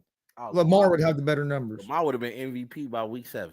Lamar won MVP without a number one wide receiver. I want to come back to Jerry Jones. What number one wide receiver has he ever had? That clown off TV, man, off the screen. Hey, he is a clown. But hold on a second. Stephen A. Smith is a clown, man. Let me ask Hollywood Brown ain't no number one wide receiver either. Let me ask you guys a question. Since we're kind of sort of inadvertently talking about this topic, let's just talk about late season NFL MVP because we're kind of already talking about it. Again, Jalen Hurts, Mahomes, Josh Allen. Those are kind of my three guys I'm looking at for MVP. I think Mahomes brings out the best of players around him. The guy's got 3,265, 28-7, and a 107 rating. So clearly, and he's number one in his division. So clearly Mahomes is doing Mahomes-like things. When you put Hurts into the conversation of a Super Bowl, doesn't happen without Hurts on the Eagles. Second in the league in passer rating with 6 rushing touchdowns, 24 yards, 15 touchdowns, 3 picks, and 106.5 rating. Then we go to Allen. Now, Allen has had injuries, so bear in mind the man's had injuries. And I think injuries kind of hurt a lot of his chances when it comes to the things that he's done. But he's still, even with the injuries that Allen has sustained, he still put up 31-83, 23-11, and a 95 QBR. Damien, I know you just not yell Duvernay. That dude's not a number one wideout either. Jesus. I was trying to avoid those comments because I told I wouldn't put another one up there until I saw consistency with the other previous one that I thought was a halfway good one. But seriously, for those reasons, I look at these three guys, as my leading choices for MVP late season. I'm interested to know what you guys and what you think is the MVP going into it right now. Gonzo, who is your late season NFL MVP right now in your eyes? Right now, I have Patrick Mahomes as the MVP. Like you said, he's doing Mahomes type things. He's having a great season right now. And then after Mahomes, I'm actually going to surprise you. I like Micah Parsons. Chris, man, we think you're too much alike, dude. And again, I agree, and I'm not mad at you. Now I will tell you, at the very least, he better get Defensive Player of the Year at the very least. But if you want to put him in the MVP convo, I'm not going to be mad at you because, like I said, how many times do you see a guy that can play the defensive end position, the linebacker position. Hell, you could throw him even at that safety or a corner. And at the same time, you never know where to line him up because he can play everywhere.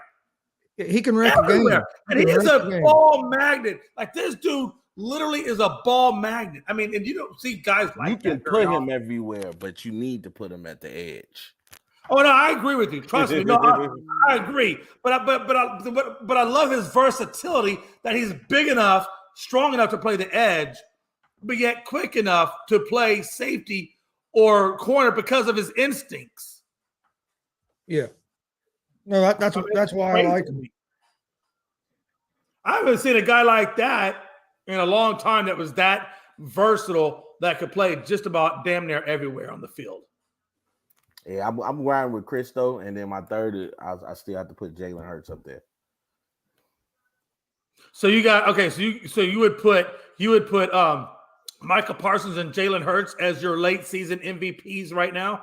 Mahomes, Michael Parsons. So you got Mahomes, Parsons, Hurts. Okay. Yep. Hey, I ain't mad at you because I got Mahomes number one right now. I didn't think about putting Parsons in there just because I don't know, man. I guess I was so fixated on the quarterback side of it that I don't think the defensive side when it comes to MVP. Does anybody ever really think, is that a natural thing to think MVP and defense for NFL?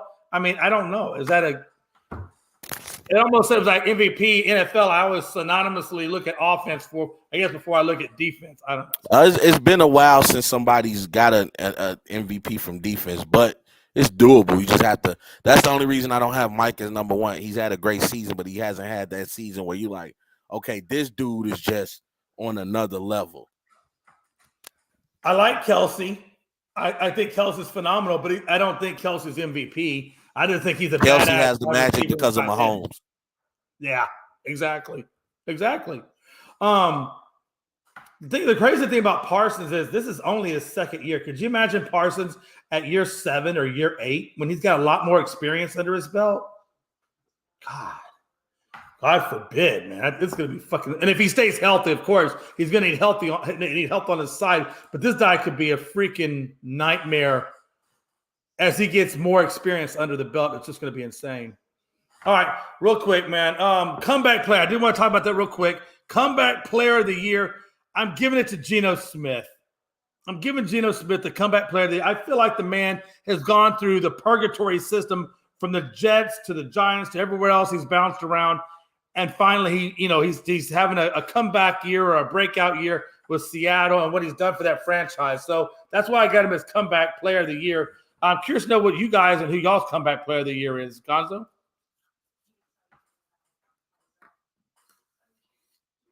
Oh, Gonzo said I think we'll be right back. What about Rob?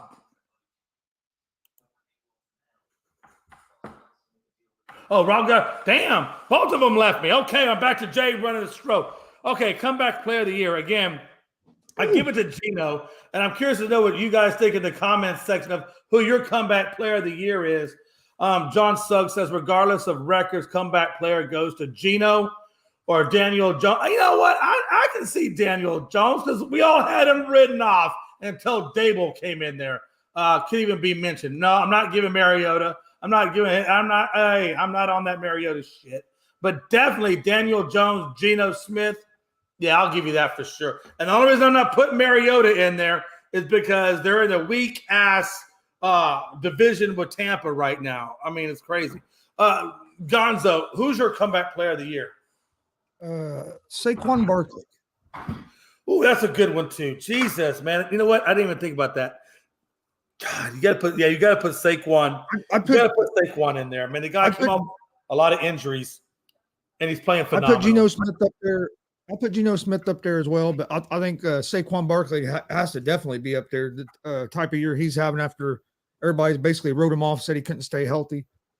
So I definitely put Saquon up there. Yeah, and again, Damien, good call. I'm not mad at you, Saquon. You know what? I'm not mad at you. I think Saquon, you're right, has had a hell of a year, and a lot of us did write him off just due to injury. So yeah, okay, we'll roll with that.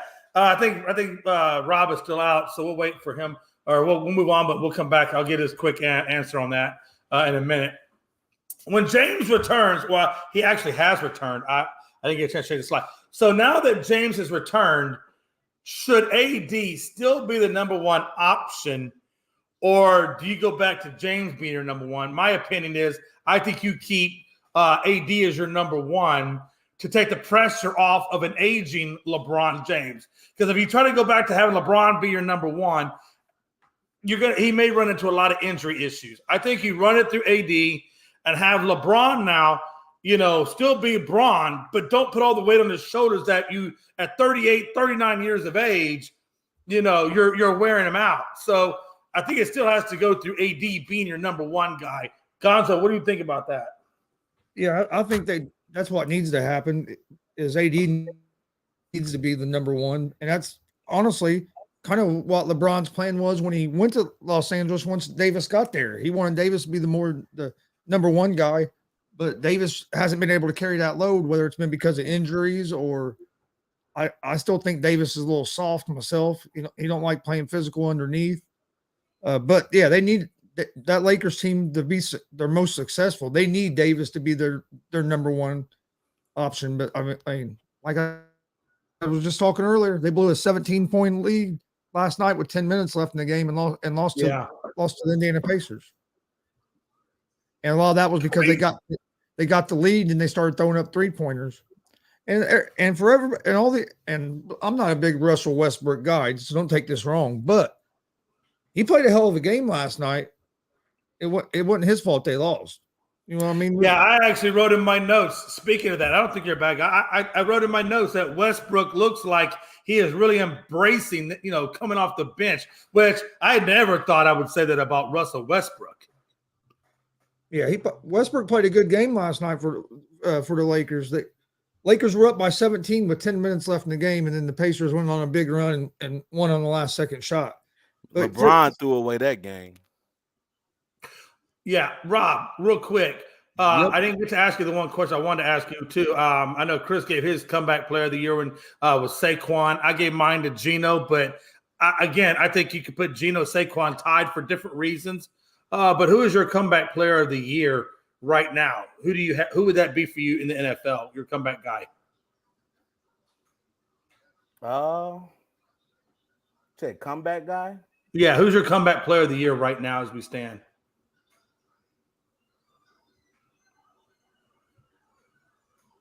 It'll probably be Geno. Yeah.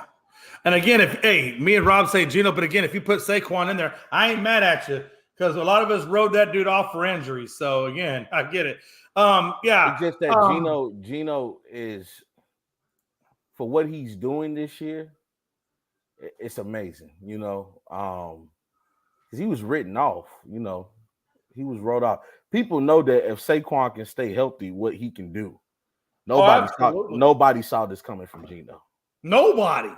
Hell, I thought the dude was out of the damn league. That's about how much I knew Geno after he left the New York Jets. I just thought he went into deep underground somewhere. Real quick. So John Suggs says, regardless of records, comeback player goes to Geno, and Daniel Jones could even do it. I think I actually put that up. I apologize. Not that I apologize, but he said any player you think will go after the Lakers will go after before the deadline to make that extra piece to be contenders. Is there anybody you guys think the Lakers would go after before the deadline to try to help them be contenders? We'll go bottom up this time. I can't think of anybody that they could afford even at this point to bring in. I don't know if they have any draft picks to bring in anybody at this point, the Lakers. But Rob, what do you think about that? Is there anybody before the trade deadline you think they could bring in or try to bring in? Is Jesus Christ a free agent?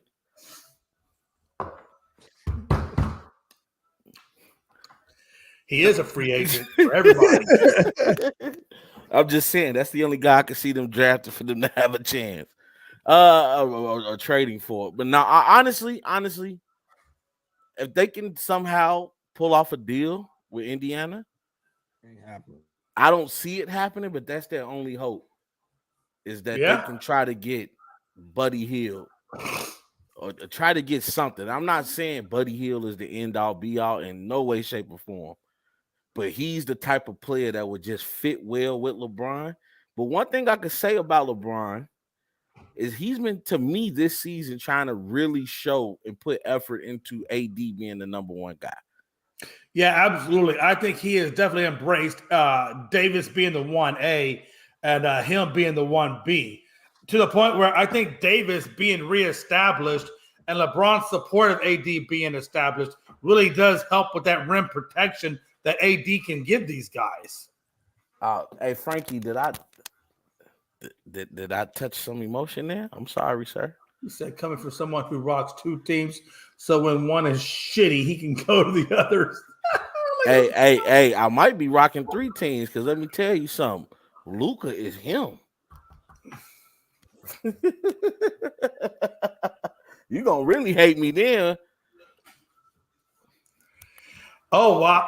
No, I'm not. No, we're not going to do it. I don't know why I put that The up Lakers, there. the Bulls ain't letting No, go. no. Not after they just paid Zach LaVine $230 million. Are you crazy? Lakers don't have the money on the salary. No, they don't even have close enough money to afford that. Okay. I'm just saying, do you think the Bulls are still gonna front the check? He said he went east, west, and now he's in the south. Hey, listen, I'll tell you right now, Frankie. I'll take Rob in the dirty south. He needs to come a little further south and get out of OKC. Just come straight down to H-Town. Hey, listen, I will take Rob to all the best Tex-Mex joints I know, and we'll get bloated on alcohol and fajitas all day. Okay, so just relax on. Oh no, I'm going to Tex-Mex. I gotta go get the hot wings. Oh no, when I take you to some of these joints, you won't even care about hot wings. I don't know, man. I tell you what, I know all the good hot wings places in Houston too. I'll take you to hot wings and the best Tex-Mex, and then you can rate them. Why Frankie came on the show and chose violence? You'll take anyone to go south. Shut up. Frankie wakes up in the morning and he said, "You know what I choose today? Man, what a time to be alive." Violence. Hey, real quick, I do want to go back to this for a second. I do want to go back to this just for a second. Take this clown off the screen. I know. I only put that up there because I thought it was a good graphic with showing where Jones was actually in the crowd. Hey, you know. And here's my thing. And again, I don't want to give a lot of this because I think here's the deal. A guy was 14 damn years old. Jerry Jones came out and said, "Hey, look, I didn't even know what the hell was going on. I understand now, looking back on it, the monumental role in which that was going on." But again, I want to quote Jerry accurately in this because I think it is pretty important. I don't think Jerry is a lot of people are trying to make this out to be a bad, like Jerry is this racist person or whatever. And I don't think that is it. I will tell you, Rob Gonzo, when I was 14, if I saw any kind of ruckus building up, I'm just a curious motherfucker. I want to know what's going on. I don't want to be a part of it, but I'm curious. I want to know what the hell's going on. And I would be that guy that would be on the outside of the crowd. And once I saw what was going on, I might say, "Oh shit, maybe I shouldn't be here now." Whatever. But I'm 14 and I'm curious and I don't know enough about life. And I think that, and Jones goes on to say, quote unquote, "I didn't know what I or anyone anticipated or had a background of knowing what was involved. It was more a curious thing," talking about the pick that you see him at, where you see him at in Little Rock. But it got published. It was published actually November 23rd. The picture was. I think that had Jones, an older, more mature Jones, the guy was just a bystander. I honestly, when I look at this picture, I don't know. I can't speculate. But when I look at this picture, I see a guy looking into a crowd and speculating. That's what I see. And again, that's just my perception. Do you guys see anything differently in this? Gonzo and then Rob. Rob, if you want to go first, Gonzo, if you want to go first, whatever. But do you see anything differently about this? Do you think, based on this photo, that you would say Jerry's a racist person, that he was taking part in this? Or do you think that it's just a 14-year-old kid that was going to school and saw a crowd and wanted to know what the fuck was going on and just so happened to have his picture taken? I'm just asking a question. Man, honestly, just by a picture, you really can't tell a whole lot. I mean, you can't tell if he's if he's really involved in it or if he just was a bystander. My thing is, who the hell has all this time to be digging up photos from 1957? I don't know. If you really got to dig some shit up to go that far back. But is this guy? Is the person on the right here? Is that a camera in front of Jones? Yeah. Yeah, I believe so. Other guy has a cigarette. Frankie said he looks like Charlie Sheen. Yeah, and I'll be honest with you, I haven't read a whole lot about this and like all the details of it. I mean, I don't think Jerry Jones is racist, but I mean, I don't know for sure either. So, but I mean, I wouldn't just flat out say he's racist because of this picture. Yeah, wow. Yeah, this is the one that Shaw was saying, Jay. Yeah, you don't know I didn't know what the hell was going on. I was sitting there, I was half asleep watching football on Thanksgiving, and next thing I know, I get the phone just blowing up, and then I read the messages. And So Shaw said I should talk about this, and I said I didn't know if it was enough really to talk about, because to me it just looks like a guy on the outside of a crowd who was going to school at 14 years old, and just so happened his picture was taken in the crowd. That's what it looked like to me. Now, if Jerry would have been down there in the front row with his fist balled up, yelling, saying whatever, okay, yeah, Jerry, you definitely, yeah, you got some issues. But when you're at the back of a crowd and you're on your way and you're going to school and your picture is taken, I mean, come on, that could be. To me, it's just not enough to convict. I do have one thing I gotta say. And I think Shaw was saying, no, Jay, it's more than that. It's blah blah blah, and I didn't think it was more than that, unless you just had unless you had concrete proof that Jerry was involved in it. I just gotta say this, Damien. Just because you're a billionaire doesn't mean you're racist. I'm not even putting that on there. That comment makes no sense. What billionaire isn't racist? Only because they say they aren't racist doesn't necessarily mean he isn't a racist. But just because you're a billionaire don't mean you're racist. Put him in timeout. He needs. I'm not saying sometimes you got to put Damien in timeout. I'm not saying that Jerry Jones isn't racist, but I'm just saying just because you're a billionaire, that don't make you racist. Yeah, Rob. Any comments on this at all? I don't know if you have any things you want to say or not say or what else. I'm trying to say this in a nice way. We don't know if he's racist or not. But the bullshit of him not knowing what's going on is bullshit.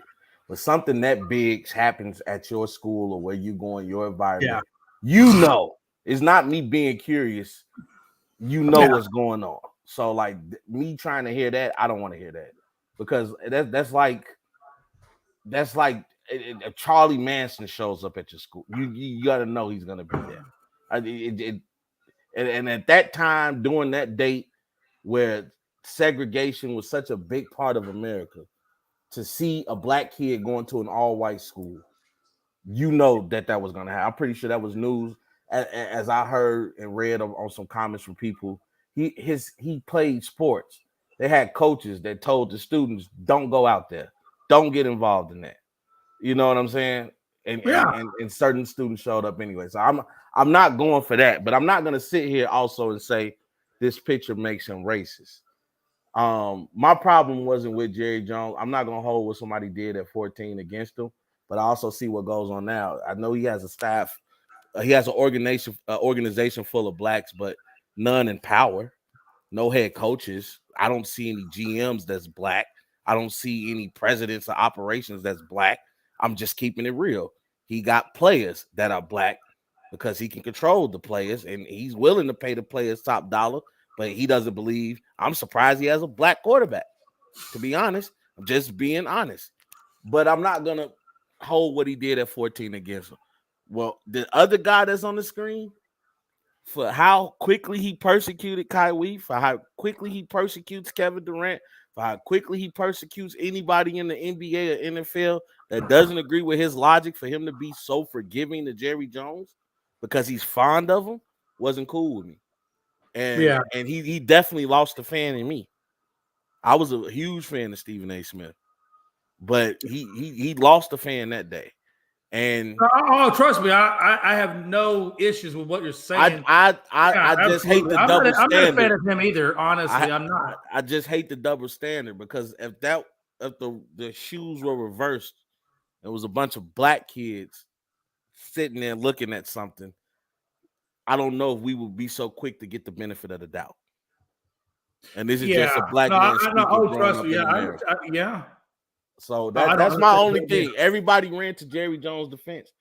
And I don't think, certain people that just idiots that just look at the picture and say, yeah, this guy's a flat out racist. We don't know. He doesn't have a racist look on his face. If I'm just looking at the picture, he does look like somebody that's peeping the scene. He doesn't look like he's angry. He doesn't look like that. But to me, as I mentioned, I just hated the way that, especially our people who so quick to put each other down, they ran to that guy's defense, like they were on his payroll. So it's just sad that we don't get that same benefit of the doubt. That was my only problem with the situation. But I have no problem with Jerry Jones. I still plan on attending Jerry's World one day because he has a beautiful stadium, and I would even like to meet the man one day. Maybe he felt he hasn't met any qualified black guys yet to run any positions, and I know he likes to keep it in the family. So I'm not mad at him for that. I think bottom line, if they had an older version of Jerry that was doing these kinds of things, I would be more inclined to be like, okay, yeah, I think a 14-year-old kid is a 14-year-old kid.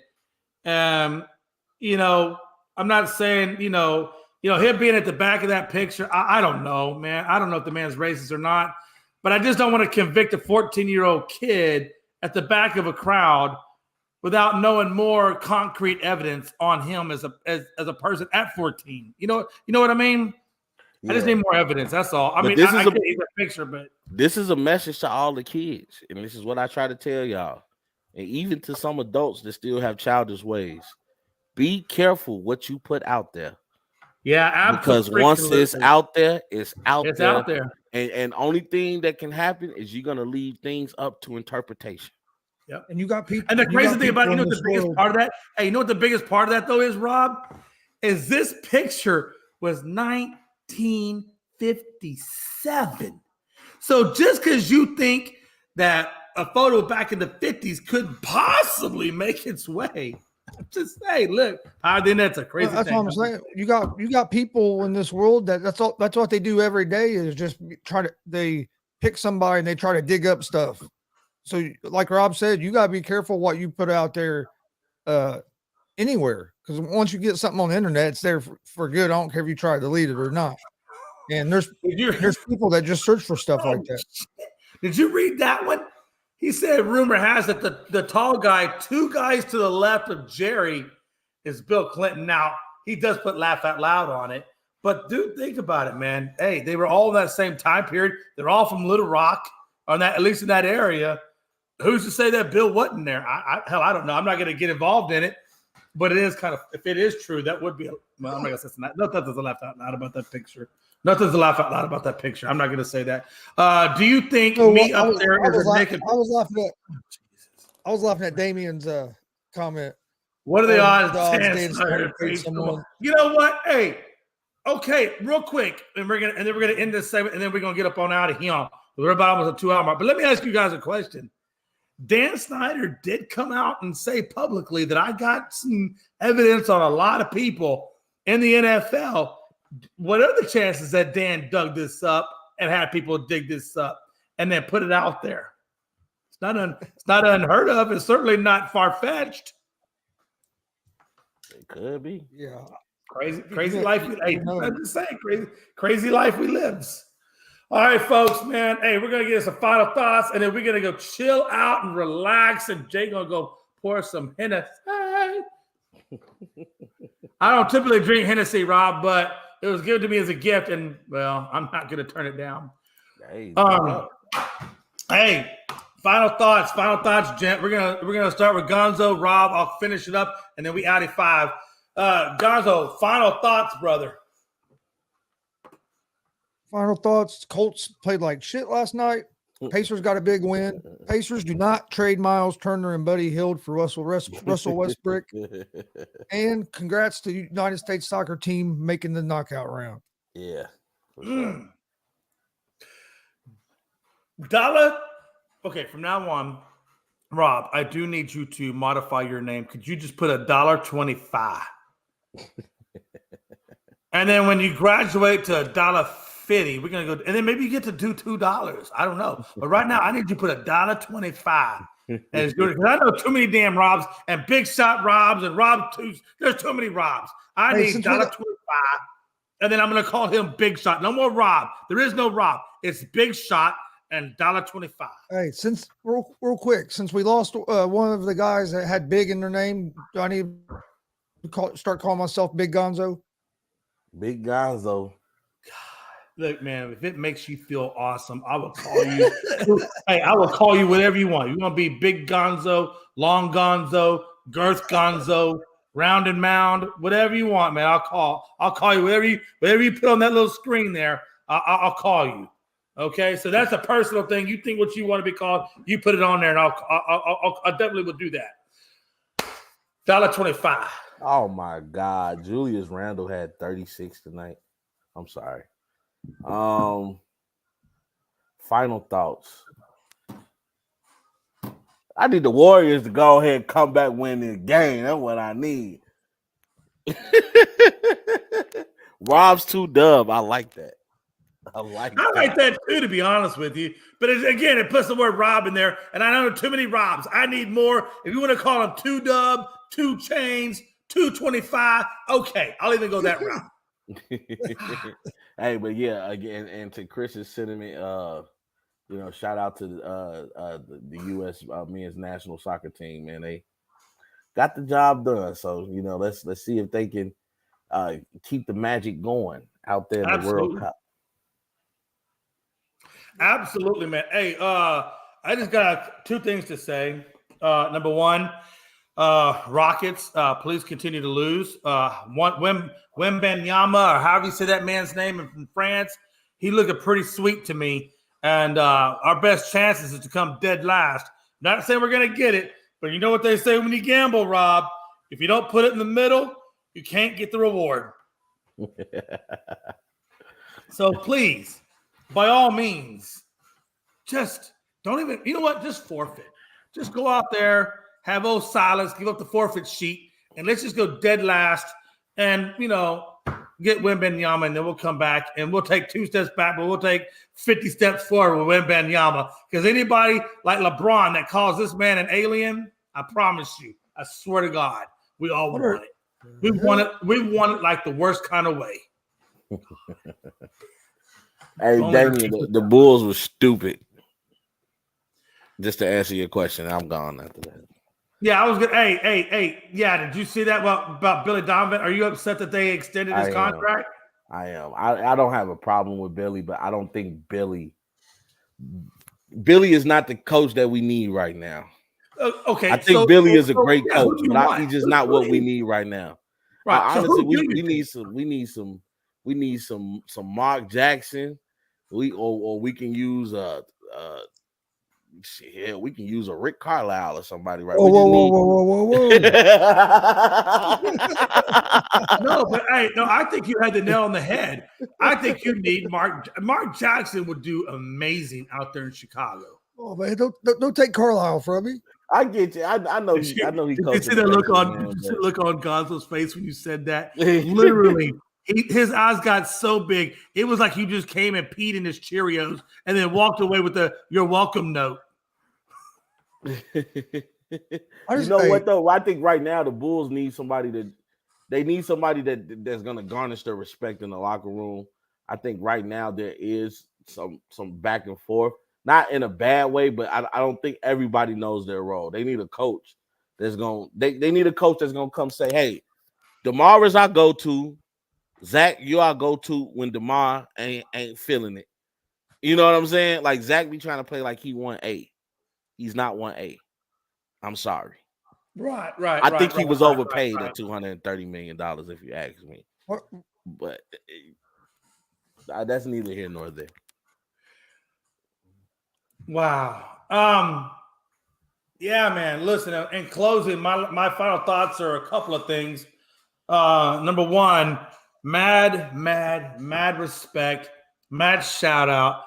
Lots and lots of love extended towards Ron Kraft and that Patriots organization for donating their plane to the faculty, the students and players and whatnot to get them up to those funerals for each and every one of the players that passed away, man. Hey, look, that is, I don't say a lot of great things about New England because I freaking hate New England, but I will tell you this, man. Rob Kraft, man, listen, brother, man. Class act organization, man. Class A organization. You know what I'm saying? Like, hey, mad props to Mr. Kraft and that organization for stepping up and helping these guys and females get to these funerals so they could pay their respects, man. I don't know if there was more of people like Rob Kraft and what he's doing in our world, how much better can we be as a society? I don't know, but I love to see human love and kindness exhilarated to other people. So, Rob Kraft, I salute you, brother. I really salute you, man. Thank you, brother. And again, I just want to close out with just saying USA over Iran. Iran, look at my face when I say, suck it. Oh, ole, hold on. Ole. I can't be seen. I cannot be seen. Don't be talking about Iran like that. You better watch how you talking about Iran. Ole. Okay, I'm sorry. Okay, Luke, that's enough. Or would you rather say, go? Look, Luca and Steph are putting on a freaking show right now. They are. I'm just watching the back and forth, and I'm just like, this is amazing. The NBA is in great hands right now. It really is. It honestly really is. There are a lot of stars that are just carrying the torch from the Kobe Bryant era of basketball going forward, and LeBron James era of basketball going forward. It's incredible, man. It's incredible. All right, folks, man. I really appreciate from the bottom of my absolute heart. Number one, Jonathan, it's okay, man. I know you get off late. Next time you can hop on the show. It's all good. Much love. Secondly, Rob Scott, man. Much love, man. You are the ebony to my ivory. I love you, brother, man. Appreciate you. Love you too, man. Bullshit. Please catch out Bullshit with Rob and Mike Hughes. You will not be disappointed in the content for which they deliver. And of course, nobody is more loved than our boy Gonzo. Gonzo man. Gonzo's like that guy, man. I love Gonzo. Like all you guys, first of all, are family. I look at Rob Scott as like my great uncle, even though he's younger. I look at Gonzo as like my older brother. So I got an uncle and I got a brother on the show right now. And it's just beautiful. Catch Gonzo on Horseshoe Talk. On everything. What's the money line? Hell, just catch them on ASAP, period. Catch them on every right. All you got to do is say, catch Gonzo at the GSR, Gonzo Sports Jesus, Room. GSR, man. Gonzo ASAP. Sports Room. Unscripted, I promise you. Anything with GSR or ASAP or Unscripted, Gonzo's always there, and we love this man to death. Yes, I still have one more show tonight at 11. Yes. Hey, Jay, my bad for being late. I ain't gonna lie. That's all right, man. I fell asleep. If Dad wouldn't have came and woke me up, I probably wouldn't have made it. He came in and goes, "Are you gonna get on with Jay?" I said, "Yeah." He goes, "Well, he's by himself." He goes, "I figured you must have fell asleep since you weren't on there." And I was okay. Frankie, Jay loves you the most. Don't worry. No. Hey, Frankie, don't get jealous. You know I'm the godfather to your babies. I'm the uncle to your babies. That's a whole nother world of life. Don't even go there, Frankie, because you know you are my brother as well on so many intimate levels that we can't talk about over the air. But will again, make a man, joke hey, with for them. real, man. Hey, because I really was, man. Hey, look, I'm We'll get okay. canceled. I can talk, I can, but I prefer to have guests because, quite honestly, I just need I don't know what I'm Oh doing. my God! Why did Steph rock that boy out his socks like that? Lord Jesus! Woo-hoo. I'm sorry, no, Jay. hey, No, it does. no, you good. You're good. Hey, that's my cue. Okay, that's my cue. When they are looking left and not looking straight on, that tells me, Jay, shut the fuck up and let's No, get it's out not of here. even that. It's just to Chris' No, point. it's Right okay. now, Listen, it is it's a okay. superstar showdown and going on in the D. Well, I'm telling you. Hey, man, on that note, man, hey, it's your boy Jay McLovin, Rob Scott, $1.25, Gonzo Sports Room, Gonzo Chris Gonzalez. Don't miss him and his daddy, Tony Gonzalez. What a hell of a shows they put on the weekends in wrestling. Until next time, it's your boy Jay saying, ole, ole, ole, ole. Hey.